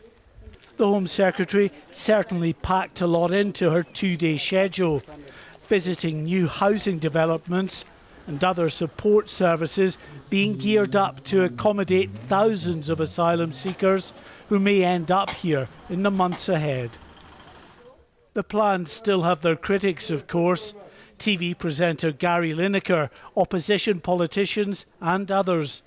But Suella Braverman told me no one should judge unless they've been here. Would you encourage them actually to come here and see for themselves what Rwanda has to offer those who would come here and settle? Absolutely. I think there has been far too much prejudice, frankly, snobbery amongst the critics, who most of whom haven't even visited Rwanda. This is my third visit to Rwanda. This is a welcoming country. It's a dynamic economy. So to all of those critics who display a gross prejudice against Rwanda, I tell them to visit first and then judge. An important stop-off for Suella Braverman was this huge tech hub in the capital, Kigali, home to hundreds of startups and companies from around the world. Rwanda is home to a burgeoning tech sector. The Noskin Kigali house in particular has over 200 companies, startups that are stationed out of here, also organizations that support startups, and we have more than 1,000 members. Now, 55% of these are from other African countries. The Kepler Academy, high in the hills over Kigali, another example, says the Home Secretary, of the many education services Rwanda can provide asylum seekers. This well-established, well-respected local university has already committed to ensuring up to 25% of the students enrolled here will be refugees. But like the many housing complexes around this capital city, they have absolutely no idea just how many people they'll eventually be asked to accommodate. For in truth, the Home Secretary doesn't even know how many asylum seekers may eventually have to be sent here. It could be many thousands, But Home Office officials are quietly hoping that, just like the Australian initiative against the small boats, once they finally start relocating asylum seekers, the people smugglers' business model will be broken. It's a big gamble, and this country is a vital component. Mark White, GB News, in the Rwandan capital, Kigali. And we're delighted Mark White joins us now live from Kigali. Mark, morning. Well done on the interview with the Home Secretary. Can you clear up some confusion for us? There's some suggestion when Priti Patel first unveiled this proposal to go to Rwanda, there would be up to 200 migrants could go. Suella Braverman's talking about thousands. How much capacity is there? Well, the capacity is open-ended in that sense. There is no cap on it. I would imagine that, many thousands might be a push for the Rwandans in the short term. Over a longer period of time, they could gear up, they say, to be able to accommodate that level of asylum seekers coming here to Rwanda. But I think really what the British government is hoping for deep down with this policy that they have is that when they start, presuming they're ever allowed to by the courts, to send these planes to Rwanda, that when they start showing in earnest that they are embarking on that process, and when those coming across on small boats see that there is a significant chance that they won't end up in the UK, that they will be sent effectively on a one-way ticket to Rwanda for processing, that will disrupt the people smuggling model, and then, Andrew, they will not be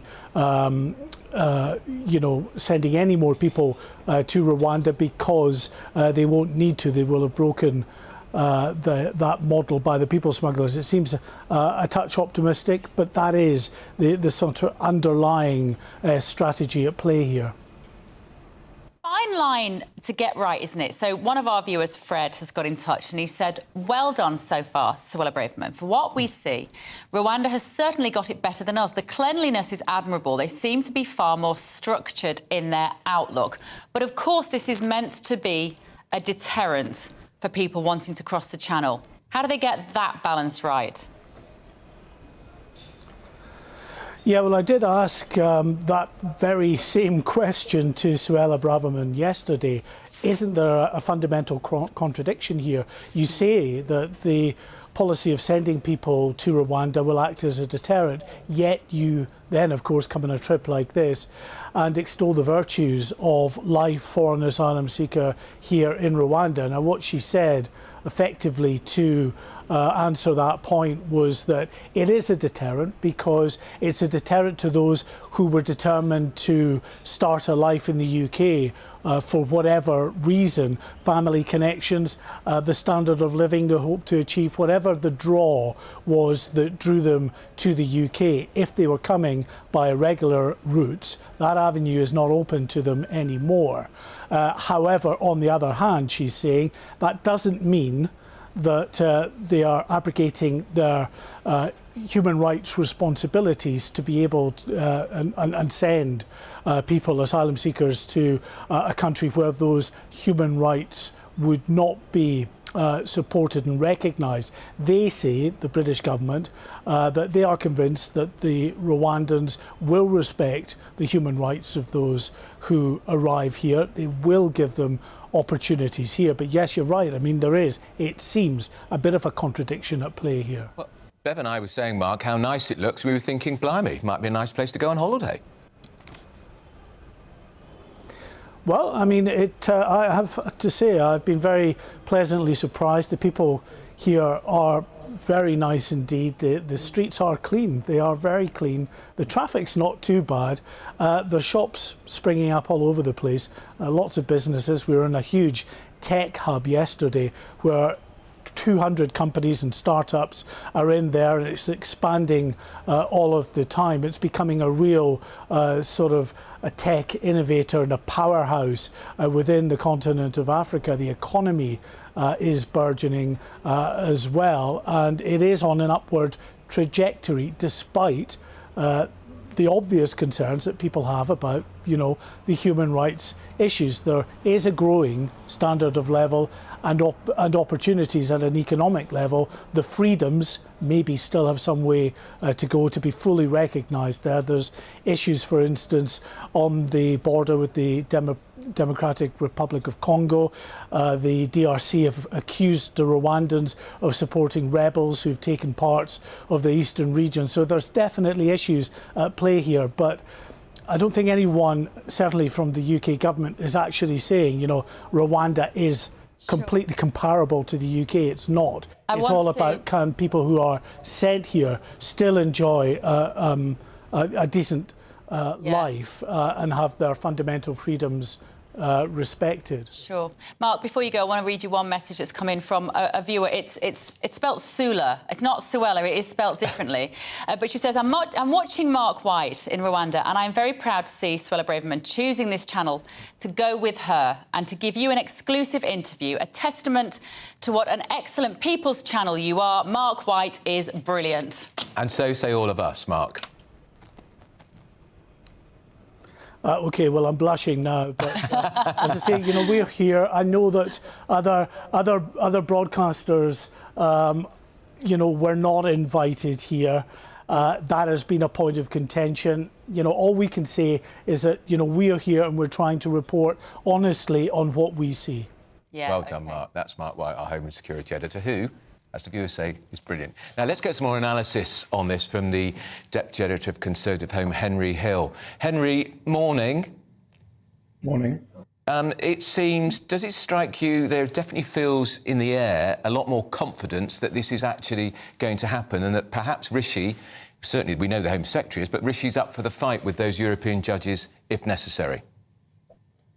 Yeah, so it does look like it's going to happen. Basically, the interim judgment that was issued by the European Court basically said that because British courts have not ruled that Rwanda was a safe country, the government therefore could not proceed until they had done that. And basically what happened a few months ago is that the Supreme Court handed down a judgment in which it said that, yes, it thought that Rwanda was safe. So therefore, the original ECHR stay is no longer operative, or will not be operative soon, probably.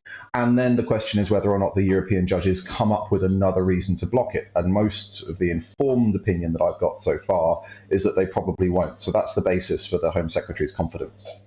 OK, got it. So will this translate, though, to the public, do you think? We've had a Twitter poll running this morning, and if I'd asked this question 6 months ago, it was roughly about 75% of people would say they don't believe this is ever going to result in people being deported to Rwanda.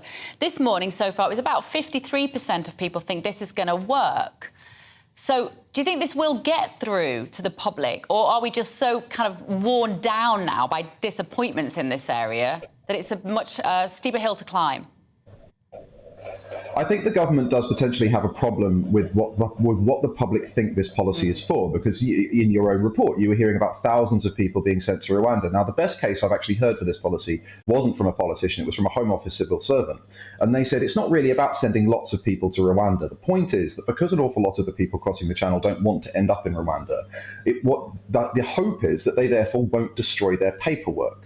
Currently, the people smugglers tell everyone coming over, throw your passport in the sea. It's then very difficult for Britain to send you back, even if they reject your asylum claim. If people know they're going to end up in Rwanda, they will keep their passport. And if they keep their passport, frankly, it doesn't matter where we process them, because if their claim fails, it will be much easier to send them back. So that might be a way that the policy works that doesn't result in thousands of people being sent to Rwanda. So the government needs to be careful that it actually takes the time to express that to people. They've had real problems from the beginning selling this, Henry, haven't they? Yeah, absolutely. I mean, again, there's been huge confusion about what exactly it's trying to do, how many people are going to be sent, is it a deterrent, or, you touched on it in your report, is it a deterrent or is it going to be a great new life for these people being sent over the border? So it really has been a challenge, and they're going to have more legal challenges. They're bringing forward this new bill. The aim of that bill is to try and speed up processing here in the UK. Different parts of that bill will be challenged in the court by the same activists who challenged the last one. They'll lose some of those. So they really have... The messaging on this has been really bad, but it does look like, I think, if they start managing to actually get it ticking over, then at least Suella Braverman will have something to point to and say, look, we have pushed this through. OK, all right, thank you, Henry. Henry Hill, the Deputy Editor of Conservative Home. Now, we've been talking about this all morning. If you're listening on the radio, we're seeing pictures of Reform UK's press conference in London this morning. Reform UK is the successor party to the Brexit Party, and guess who's that speaking? That looks like the redoubtable Anne Widdecombe. Anne Widdecombe. So, Reform this morning are announcing who they have managed to convince, cajole, persuade to come and stand as candidates for them in the next election. The leader, Richard Tice, is confident that he's going to field candidates in all of the constituencies at the next election. We're seeing Anne Widdecombe here, and we're going to be talking to Richard Tice to find out also who else has he managed to get on board. I wouldn't be surprised if Ben Habib, who's been on the programme with us a few times, joins, and a few others. Well, Anne Widdecombe, of course, didn't join Reform UK. She stood down from the Brexit Party after being an MEP, so to get her is quite a coup, because I think she's very popular, she's got a good constituency, and I remember when we did the great expenses scandal in the Daily Telegraph, and I was on the Telegraph at the time, we had 50 saints. She was one of them. Yeah, she's one of those matriarchs that it feels like we're turning to more commonly now to look for some common sense. Yeah, but she's of the view, like Ben Habib, that Brexit has not been done, that it's been betrayed, and that whole Windsor framework on Northern Ireland, it's not the most interesting two words in the English language. They say it's a sellout. Yeah, absolutely. Richard Tice, of course, who heads up the Reform Party, is himself a successful businessman. Yeah. As you said, I think one of the other names of individuals that will be standing for Reform is Ben Habib, who you will know from this channel. I think Ben Habib is a hero. He's a great man. He's a great man. Now, still to come, of course, it's 20 years since that invasion of Iraq. The effect of the war reverberating all throughout the region. We're speaking to two former military officers to see if there's been any lessons learned. See you shortly.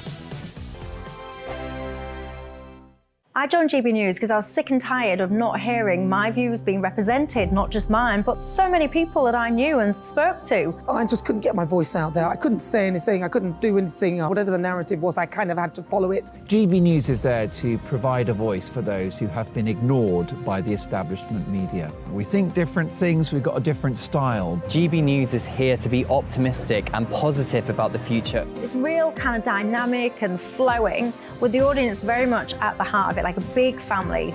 Here at GB News, we talk about the things that matter to you. Hearing the voices from right across our towns and cities, especially our towns. All sides of the argument represented with a heavy dose of opinion. We're on a mission here to make a difference. And the GB News family really is here for you, and whatever time of day you can watch or listen. Britain's watching. Britain's watching. We're proud to be GB News. The People's Channel. Britain's news channel. Westminster is going around in ever-decreasing circles, followed by the media. Britain is broken. How on earth did we get into this mess? But more importantly, how do we get out of it? Join me at 7 p.m, Mondays to Thursdays on Farage, here on GB News. We will have open, rational debate. We've got to work out how Britain moves forward from this. Join us here on GB News, the People's Channel. Britain is watching.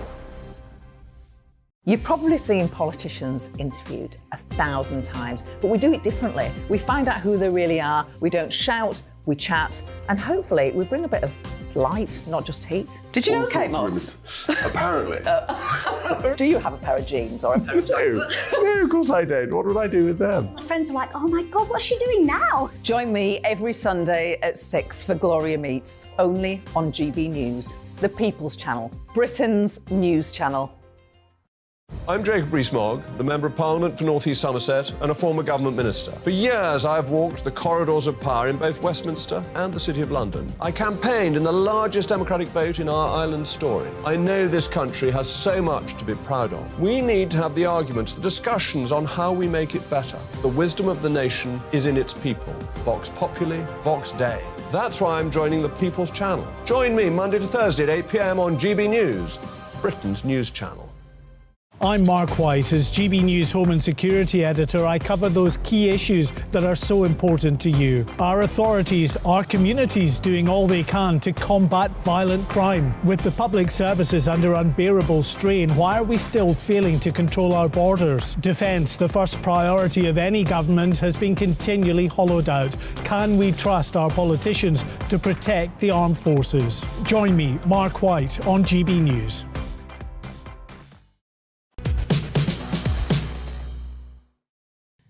Very good morning. Thank you for joining us here on GB News. This is the show where we try and get to the point of the big issues with Andrew Pearce and Bev Turner. This morning we've been asking, now that you've seen the Home Secretary's trip to Rwanda in our GB News exclusive interview, are you more confident that her plans to fix illegal migration will be successful? And more of you have been voting in our poll. 55% of you are confident that her plans will be successful. Did you just say that? I just repeated No. Okay, very You good. just read over the picture if you're listening on the radio. Yeah. and we're going to keep this poll going, of course, during the show. Yeah, absolutely. I think that's really interesting. So it's kind of people are teetering now. Yeah, she might just do it, Well, but we need a little bit more convincing. And I think the interview with Mark White and the Home Secretary would have convinced people watching. Actually, she's determined. She's got wind in her sails. Yeah. And it looks quite a nice place. And lots of you think this is a great idea. Lots of you are cautiously optimistic, I guess. Bruce has said if the deal works, then there's no need to keep throwing money at France, is there? Ginny, I'm all in favour of the Rwanda initiative and sincerely hope nobody scuppers it. Keep those messages coming. Right, now, it's 20 years since the Iraq War, since Parliament voted in favour of sending British troops to war in Iraq. That's right. But 20 years on, there are still many questions over whether the invasion of Iraq was a byproduct of deception from UK politicians, wrongful intelligence, or both. Yeah. Well, joining us for more is the former head of counter-terrorism at MOD, Major General Chapman, and also former commander of 4th Armoured Brigade, who served in Iraq in 2004-2005, Brigadier Paul Gibson. Gentlemen, hello to you both.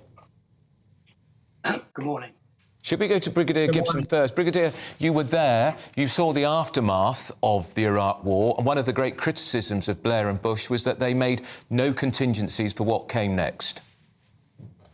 Well, Andrew, before we start this, let me, of course, record the fact that 179 British Armed Forces were killed during Operation Telic, and many others suffered life-changing injuries. And, of course, there were hundreds of thousands of Iraqis. So we should have those very much in our mind when we are now talking about what might and might not have happened. My overriding sense was there was no sensible discussion either in Washington or in London about the reconstruction in Iraq. Militarily, people were completely focused on kicking in the door and defeating Saddam Hussein's forces. And there was really very little thought given to what comes next. It was essentially an American plan, but even in the British sector, we didn't have a sense, even at the tactical operational level, about second-guessing what we would be doing the day after we successfully suppressed the Iraqi forces. And one of the objectives, one of the objectives, of course, you get rid of the dictator Saddam Hussein and a fledgling democracy emerges. That simply hasn't happened. No, but it was hopelessly naive. That was the sort of sense of it. And it's interesting that both of you are talking about the occupation. You recall back in the day, we were very keen to talk about a liberation, that once we'd unfettered them from Saddam Hussein, they would grow, they would achieve a liberal democracy and move on to the sunny uplands. And of course, they weren't, as a population, prepared for that. And once you start stripping out the Iraqi army, dismantling the Iraqi police, doing all that debuffication that took place, we left an absolute mess. And then we were playing catch up in terms of what do we do next? How do we help with that reconstruction phase? Major Chip Chapman, of course, there'll be people watching and listening to this who are even too young to remember what was happening 20 years ago. So can you just remind us of the genesis of this particular conflict? Who were the main protagonists and why did we enact the action that we did in the first place?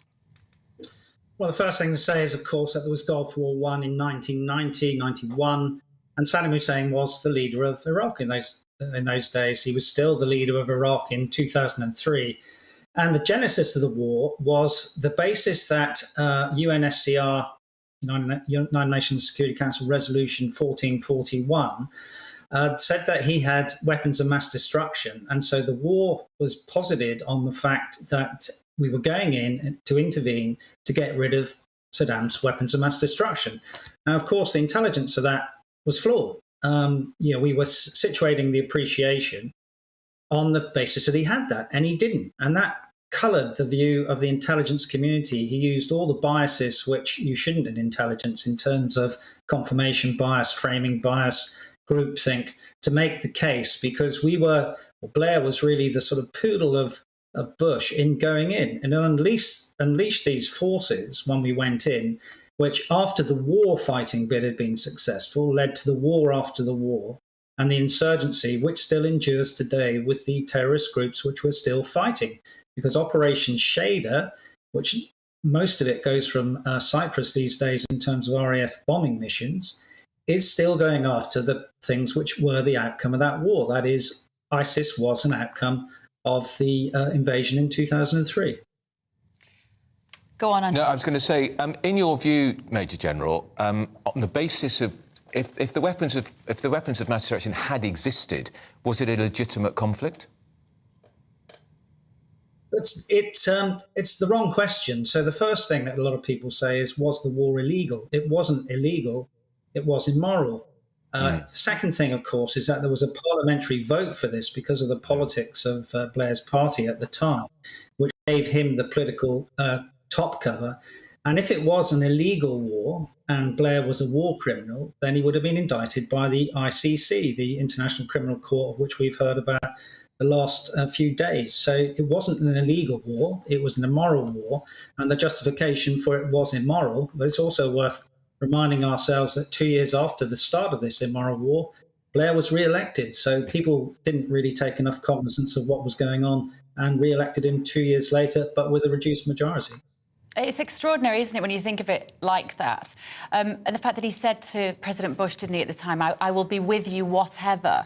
It was like there was no cost-benefit analysis of this particular invasion or what the outcome would be for civilians or our own military. As you say, 179 of them lost their lives. Do you think any lessons have been learned, Brigadier Gibson, with the passage of time? I'm not sure they have. We had the Chilcot inquiry, which, of course, produced millions and millions of words.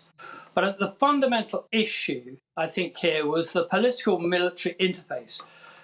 Chip has described very clearly how the Blair-Bush relationship was happening. But that impacted, I think, on the military thinking, that it was some sort of liberation, that it would be fine once we'd removed Saddam Hussein, as I've said. And, of course, that was hopelessly, hopelessly naive. One of the problems we did, well, we stripped out the army, we stripped out the police. We then recreated the Iraqi police force. In order to join the Iraqi police force in Basra, you need the blue shirt, an AK-47, and 6 weeks later you're in a police station and out on the streets. And we grew, within a matter of a few months, a police force riddled with a militia. When I was serving there, the chief of police, there were 3 assassination attempts against him from his own police officers. We were creating an absolute mess because we were naive militarily. We didn't understand the issues. We didn't understand the Sunni Shia fault lines. We didn't understand that fundamentally what people wanted was security. And we put a lot of troops into kicking the door down at the beginning, but very few troops to then maintain that security and enhance that security to allow the other aspects of reconstruction to develop. Yeah, absolutely. It's a lot to talk about. We could reflect on it all day, but it is 20 years today since the invasion of Iraq. So we appreciate your time, both of you, Major General Chip Chapman and Paul Gibson, Brigadier Paul Gibson. Now, still to come, Boris Johnson's official Partygate defence is being released later, but will the former Prime Minister survive that grilling? I think it won't be much of a grilling. I think it will be a light roasting, don't you, with those MPs? But we'll get more on that after your morning news.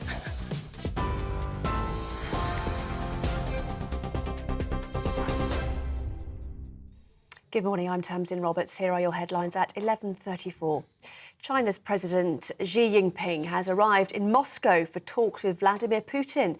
The trip comes just days after the International Criminal Court issued an arrest warrant for the Russian president on charges of war crimes. President Xi has called for pragmatism on Ukraine. President Putin has welcomed what he's called China's willingness to play a constructive role in resolving the crisis, but warned he'll reject any ultimatums. The Home Secretary has spoken exclusively to GB News about the government's migration policy, insisting it's the right way to solve the small boats crisis. This after Suella Braverman said migrants could be sent to Rwanda by the summer. Ms Braverman yesterday said she'd held constructive talks with the European Court of Human Rights over possible reforms to the injunction that halted migrant flights to the country. Our approach in the United Kingdom to stopping the boats is both firm and robust. Our illegal migration bill will make clear that if you arrive in the UK illegally, you will be detained and you'll be swiftly removed. And at the same time, it's humane and compassionate. And people who are relocated to Rwanda will receive a safe and secure reception.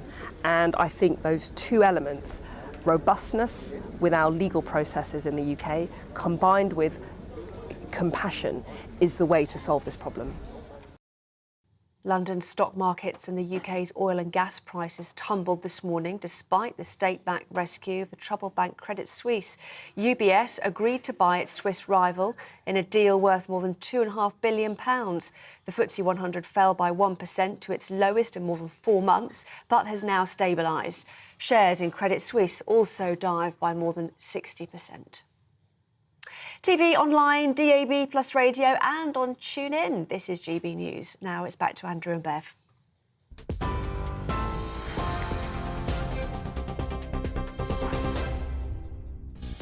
Still to come, Partygate. I'm not sure anybody thinks he's going to get found guilty, do they? I don't know, with Harriet Harman chairing it. Maybe. Labour's Harriet Harman, she hates the Tories. Well, we're going to bring you the details of all that in just a little while.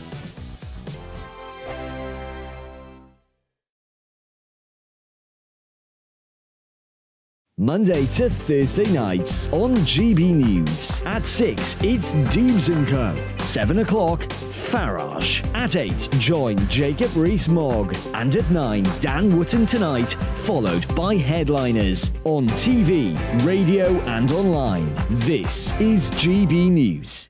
First and foremost, I'm a GB News fan, and I was before I was working here. Just love the fact that we're asking the questions that a lot of establishment media won't ask. With a bit of a twist, we not only want to inform you, but we want to keep you entertained. It's worth the drive because you get in and the team's all ready and waiting, they're itching to go, and it's a proper little family. GB News is the People's Channel. It's the audience that makes the programme sing. We're giving our viewers and our listeners a voice. I see the thousands of your letters, tweets, emails, you name it, coming in. Britain is broken. How on earth did we get into this mess? But more importantly, how do we get out of it? The establishment had their chance. Now we're here to represent you. It's time for something different. It's time for GB News. I'm very patriotic. I believe in Britain. Our best days lie ahead. Britain's watching. Britain's watching. Join us here on GB News. The People's Channel. Britain's news channel. Join me, Patrick Christie's Monday to Friday, 3 till 6. We tackle the day's news agenda like you've never seen before. It's high tempo, high octane, the most controversial topics and the best guests. You will not be able to take your eyes and ears off it. I'm not afraid to ask the questions that you really want answered. 3 till 6 p.m, Monday to Friday on GB News, the People's Channel, Britain's news channel. GB News has its own late-night paper preview show, Headliners, where comedians take you through the next day's top news stories. You don't have to bother reading the newspaper, we've got it covered for you. Headliners, every night at 11 p.m, and repeated every morning at 5 a.m. We won't send you to sleep like some of the other paper review shows out there. GB News, the People's Channel, Britain's news channel. Join me, Camilla Tominey, on Sunday mornings from 9:30, taking the politicians to task and breaking out of SW1 to see how their decisions are affecting you across the UK. Bursting the Westminster bubble every Sunday morning, only on GB News, the People's Channel. Britain's watching. I'm Michael Portillo. Join me on GB News on a Sunday morning for topical discussion, debate, arts and culture, and sometimes even ethical dilemmas. I don't always agree with you, Michael. Michael Portillo, Sundays on GB News, the People's Channel, Britain's news channel. I'm Andrew Doyle. Join me at 7 o'clock every Sunday night for Free Speech Nation, the show where I tackle the week's biggest stories in politics and current affairs with the help of my 2 comedian panellists and a variety of special guests. Free Speech Nation, Sunday nights from 7 on GB News, the People's Channel, Britain's news channel.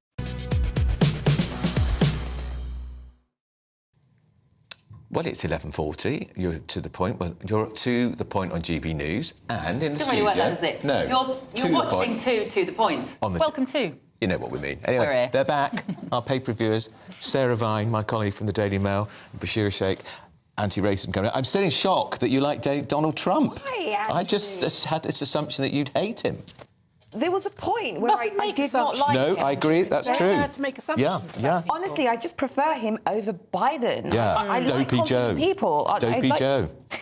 Yeah. Yeah, absolutely. We're going Bedridden. to talk about Boris. Now, how well do you know Boris, Sarah?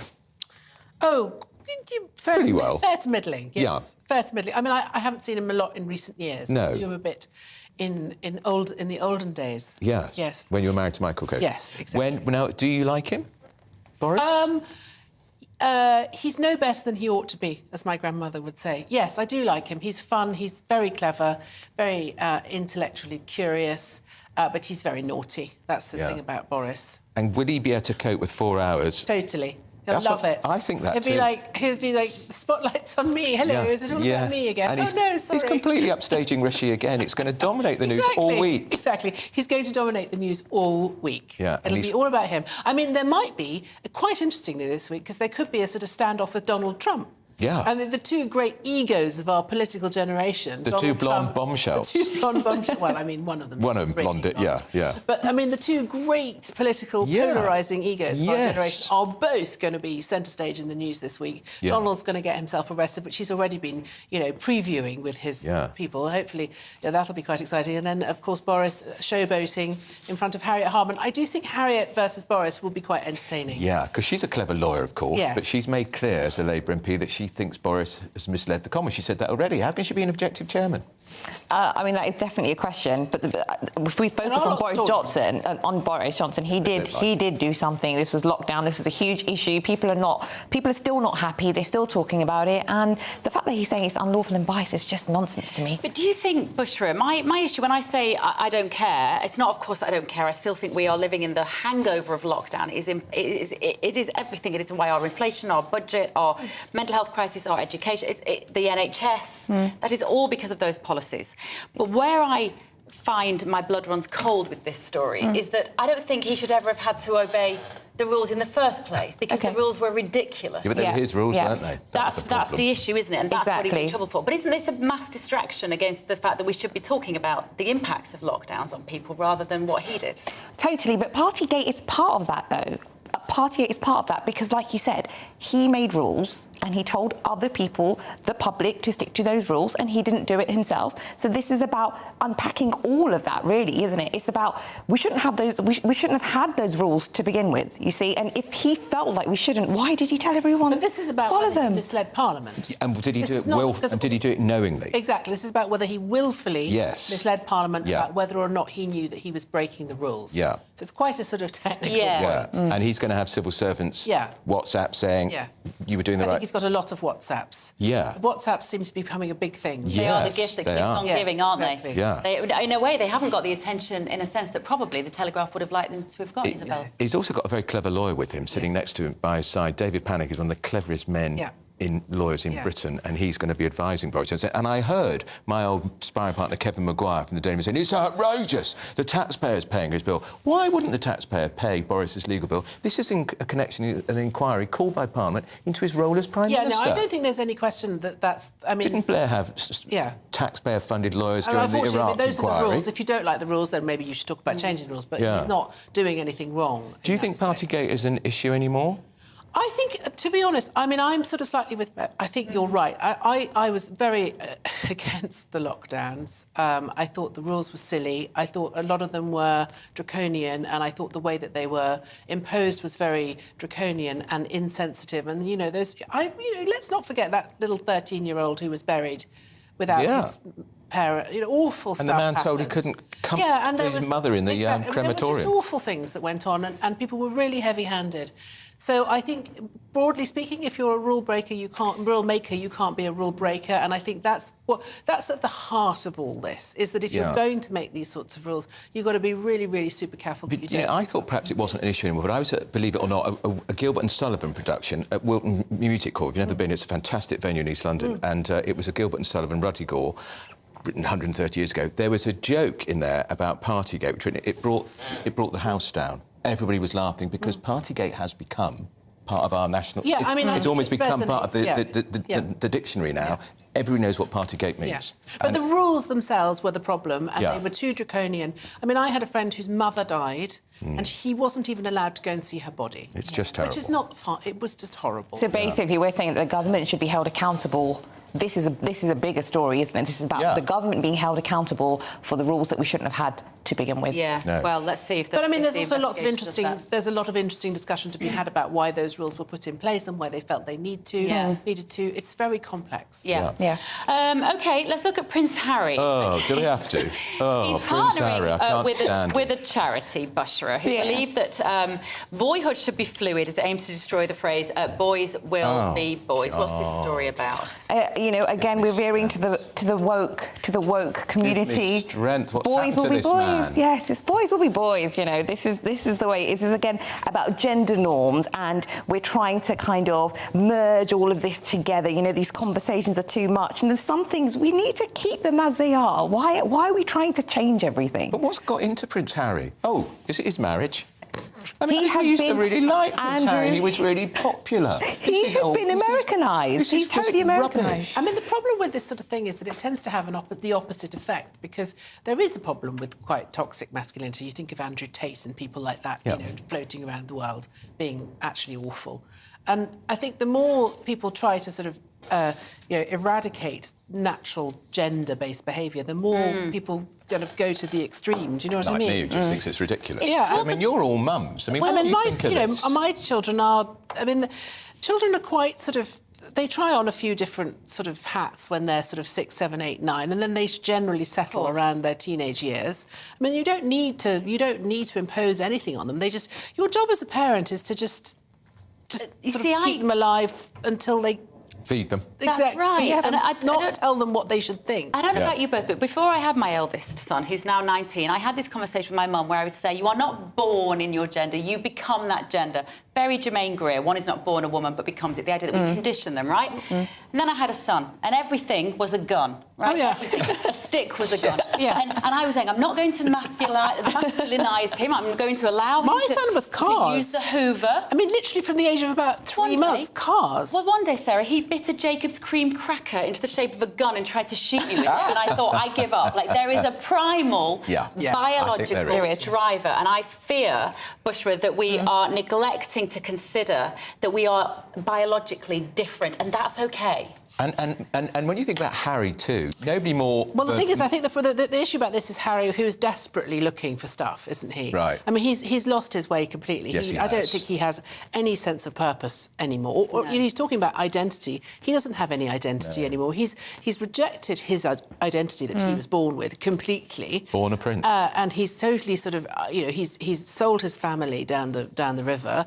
And now what is he doing? He's floating around California wondering what to do next. Yeah. I mean, I hope he gets lost so much that he gets lost and can't find his way to the coronation, Sarah.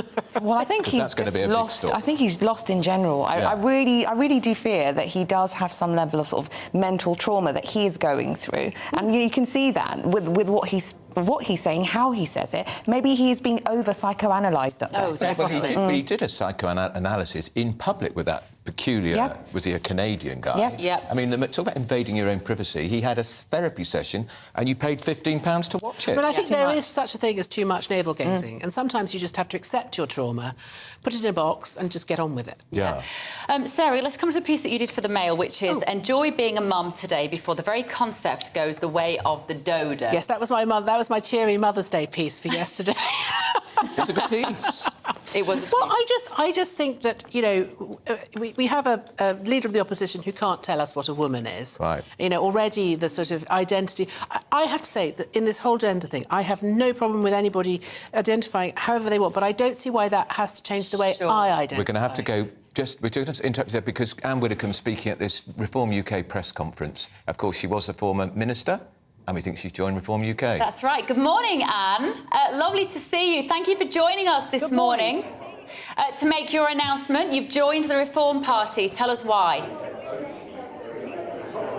Well, it isn't only I who've joined the Reform Party. This morning, 11 of the former Brexit MEPs have joined the Reform Party. In my case, it's because I want to save the Union. Northern Ireland has been comprehensively betrayed. We have the awful Theresa May deal with which Boris then tinkered, and now Rishi has tinkered with the tinkering and has told us things which are completely unsustainable, such as, for example, he says Northern Ireland can refuse EU law if it doesn't like it. No, it can't. If you actually look at all the hedging about and qualification of what is called the Stormont break, it can't do any such thing. And I do believe in the Union, and leaving Northern Ireland in the EU while the rest of us come out was not what was promised. Now, Widders, some of your former colleagues, like David Davis, who was the Brexit Secretary, Liam Fox, a former Defence Secretary, they both say they're very passionate Brexiteers. They've signed up to this Windsor framework. They say Rishi's done a good deal. Are they wrong, then? They're wrong. I don't deny that he's loosened the handcuffs a bit, but the handcuffs are still on. And what worries me is I think there are quite a large number of Tory MPs who are now putting party before the Union. They can see a general election coming down the tracks. They don't want splits and divisions at this stage, and therefore they are hoping that the problems will go away. They won't. The time will come when Northern Ireland will decide it cannot serve two masters and will have to decide between the EU and the UK. And yet it is supposed to be part of the UK, and the Conservative manifesto promised in terms, it promised, these were its words, the UK will leave the European Union as one UK, not leave a part of it behind. Now, Anne, I think, am I right in saying that you don't intend to stand as a candidate for reform in the next election, but you're going to be an advisor? No. Can you give us the names of anybody else who is going to be standing as an MP that some of our viewers might be familiar with? That will be announced in due course. There's no way we're going to make announcements piecemeal. That will be announced in due course. I wouldn't describe myself as an advisor. I would describe myself as an extremely active supporter, and I shall be spending an awful lot of my time trying to promote reform between now and the next general election. And is it difficult for you, because you were a Tory party member, you were a Tory minister and MP for many years. Yeah. You then went to the Brexit Party, you left the Brexit Party's no more, you're joining the Reform UK. This Reform UK could spike the Tories' guns at the next general election. Are you not concerned about that for some of your former colleagues? Look, they're not Conservatives anymore. The current party is neither Conservative nor Unionist. And I am both a Conservative and a Unionist. And I see no future at all in the current party. I've given it the benefit of the doubt. I didn't join Reform when it was set up. I've literally joined Reform in the last few days because I want to save the Union. And Rishi Sunak's complete mis-selling of what he'd agreed, which was another surrender treaty, has cemented that intention. And it's funny, we always talk about the Union, we think about Scotland, the threat to Scotland, Widders, but actually you're worrying it's Northern Ireland could see the end of the Union. Oh, absolutely. I mean, Scotland's already had a referendum. Scotland's already said it wants to stay part of the Union. I don't see much appetite for any immediate change there, but there is a real problem in Northern Ireland because we, the UK, have left them effectively in the EU. We must be mad. Well, Anne always tells it as it is. What next for the Reform UK? Are they going to put candidates up in every seat at the general election? In every single seat. Every single seat. Last time the Brexit Party stood down candidates because the Conservatives were promising to get Brexit done. They have ratted on that promise, and as far as we're concerned, we're not going to be bought off a second time, and we will be standing in every single seat. OK, and is the challenge as well for the party to cut through on other issues, not just Brexit and national sovereignty? Indeed. I mean, the party has policies and will have policies on a whole range of issues, from immigration to health to taxes. And when we say reform, we're not just talking about Brexit, we're not just talking about Northern Ireland, though that is my main motivation. We are talking also about waiting lists, about the boats coming over. We're talking about a whole range of matters. No, it won't just be about Brexit, of course it won't. No political party can stand on one issue alone. Right, that's the redoubtable Anne Widdecombe. Thanks so much for joining us. That's Anne Widdecombe. Sarah Vine, she tells it as it is, doesn't she? I love the way she says "r." Yeah. But who's bankrolling reform? Richard Tice, I think. Richard Tice, very rich he's man. a very wealthy man. Yeah. But they're going to put a candidate in every seat. That's a lot of money. 650. Yeah. That's what is it, £5,000 a time, and a lot of them will lose their deposit. Yeah. And they are going to mess the Tories up. They will. Of course they are. They will, hugely. And they'll stand in the red wall. Because they'll get the red wall seats vote. and all of that sort of stuff. So they'll basically usher in Labour. I mean, I don't know if she doesn't seem to realise that. I mean, maybe she does. Maybe she doesn't mind. But that's what will happen. And Richard Tice is going to stand in Hartlepool, I think. Yeah. But I mean, that's what it will do. Yeah. Does a new party like that, Bushra, have any chance whatsoever in our current election system? I think so. I think there's a huge space right now. I think people are really confused about where they're going, even me. You know, when I think about it, I'm like, OK, I'm not sure where I quite stand right now, so I definitely think there's a chance. Why not? Yeah. And, of course, we're running out of time. We were just going to tell you about the poll, I think. Do we know what was said on the poll about the Home Secretary trip to Rwanda? No? We have our Twitter poll. We were going to... There it is. We were asking you, given that we had this exclusive interview today with Suella Braverman in Rwanda, we said, now you've seen the pictures of the country. 56.3% think it's going to work. 57% think it's going to work. Going up all the time. Right, we've come to the end of the show. Thanks so much to Bushra Sheikh and Sarah Vine for joining us. Hopefully you'll come back again another day later. Yeah, of course. With Anne Widdecombe in full flow. Yeah, absolutely.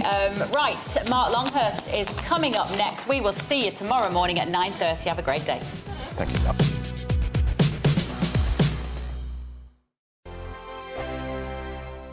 We are GB News, the People's Channel. And right across the United Kingdom. You can find us on Sky Channel 512, Virgin Media Channel 604, Freesat Channel 216, Freeview Channel 236, and YouView Channel 236. You can also take us with you on DAB Plus Radio, with the GB News app and at the website gbnews.uk. We're absolutely everywhere. Come join us on GB News, the People's Channel, Britain's news channel. Monday to Thursday, 9 p.m. till 11 p.m. Join me, Dan Wootton. I'll bring you the sharpest takes and hottest debates. Do you not believe in prison? I don't believe in prisons. I'm completely stunned. I guarantee you there'll be no spin, no bias, no censorship. I actually was personally quite offended by it. And no reason to go to bed. So I guess they've always been quite woke. That's Dan Wootton tonight on TV, radio and online. Monday to Thursday from 9 p.m. till 11 p.m. on GB News. The People's Channel, Britain's news channel. Hello, I'm Michelle Dewberry, and you can join me every weekday 6 till 7 on Jubes and Kerr. You're an inspiration to us all. Clip that bit off. Well, you are. That's my ringtone. My political ambitions those days are gone, I can tell you. She's only teasing. Go on. He's probably going to want to lay down now. I'll give him 2 minutes to have one. Let's respectfully disagree. That's what we like on Jubes and Kerr. Come and join us. GB News, the People's Channel. Michelle Dewberry, weekday evenings at 6 o'clock. I'm Simon Evans. Join me on GB News for Headliners at 11 p.m. What's the scoop? I'll be joined by 2 of the country's top comedians. That's right. As we take a look at tomorrow's newspapers tonight. We're going to get into trouble. If it's a big story, we'll be covering it. Spill some tea on him. There we go. But we'll also have some fun. I wouldn't stick up a bank. My father didn't love me. So anyway. Headliners every night from 11 on GB News, the People's Channel, Britain's news channel. It's all about family, being in people's living rooms, all the interaction and getting to know who our viewers and listeners are. When I was young, my dad used to say, no, stop arguing. I wanted an outlet that would enable me to give my opinion People are going through a really hard time right now, and I know that you don't feel like you're being listened to by the establishment. I came to GB News because it's the people's channel, and I want the audience to have their say on the events of the day. We're dynamic. We do something different. Democracy shows that the wisdom of the nation is in its people. I get to travel to find out what the story is from a personal perspective. The British people aren't fools. We know when we're not being told the full story.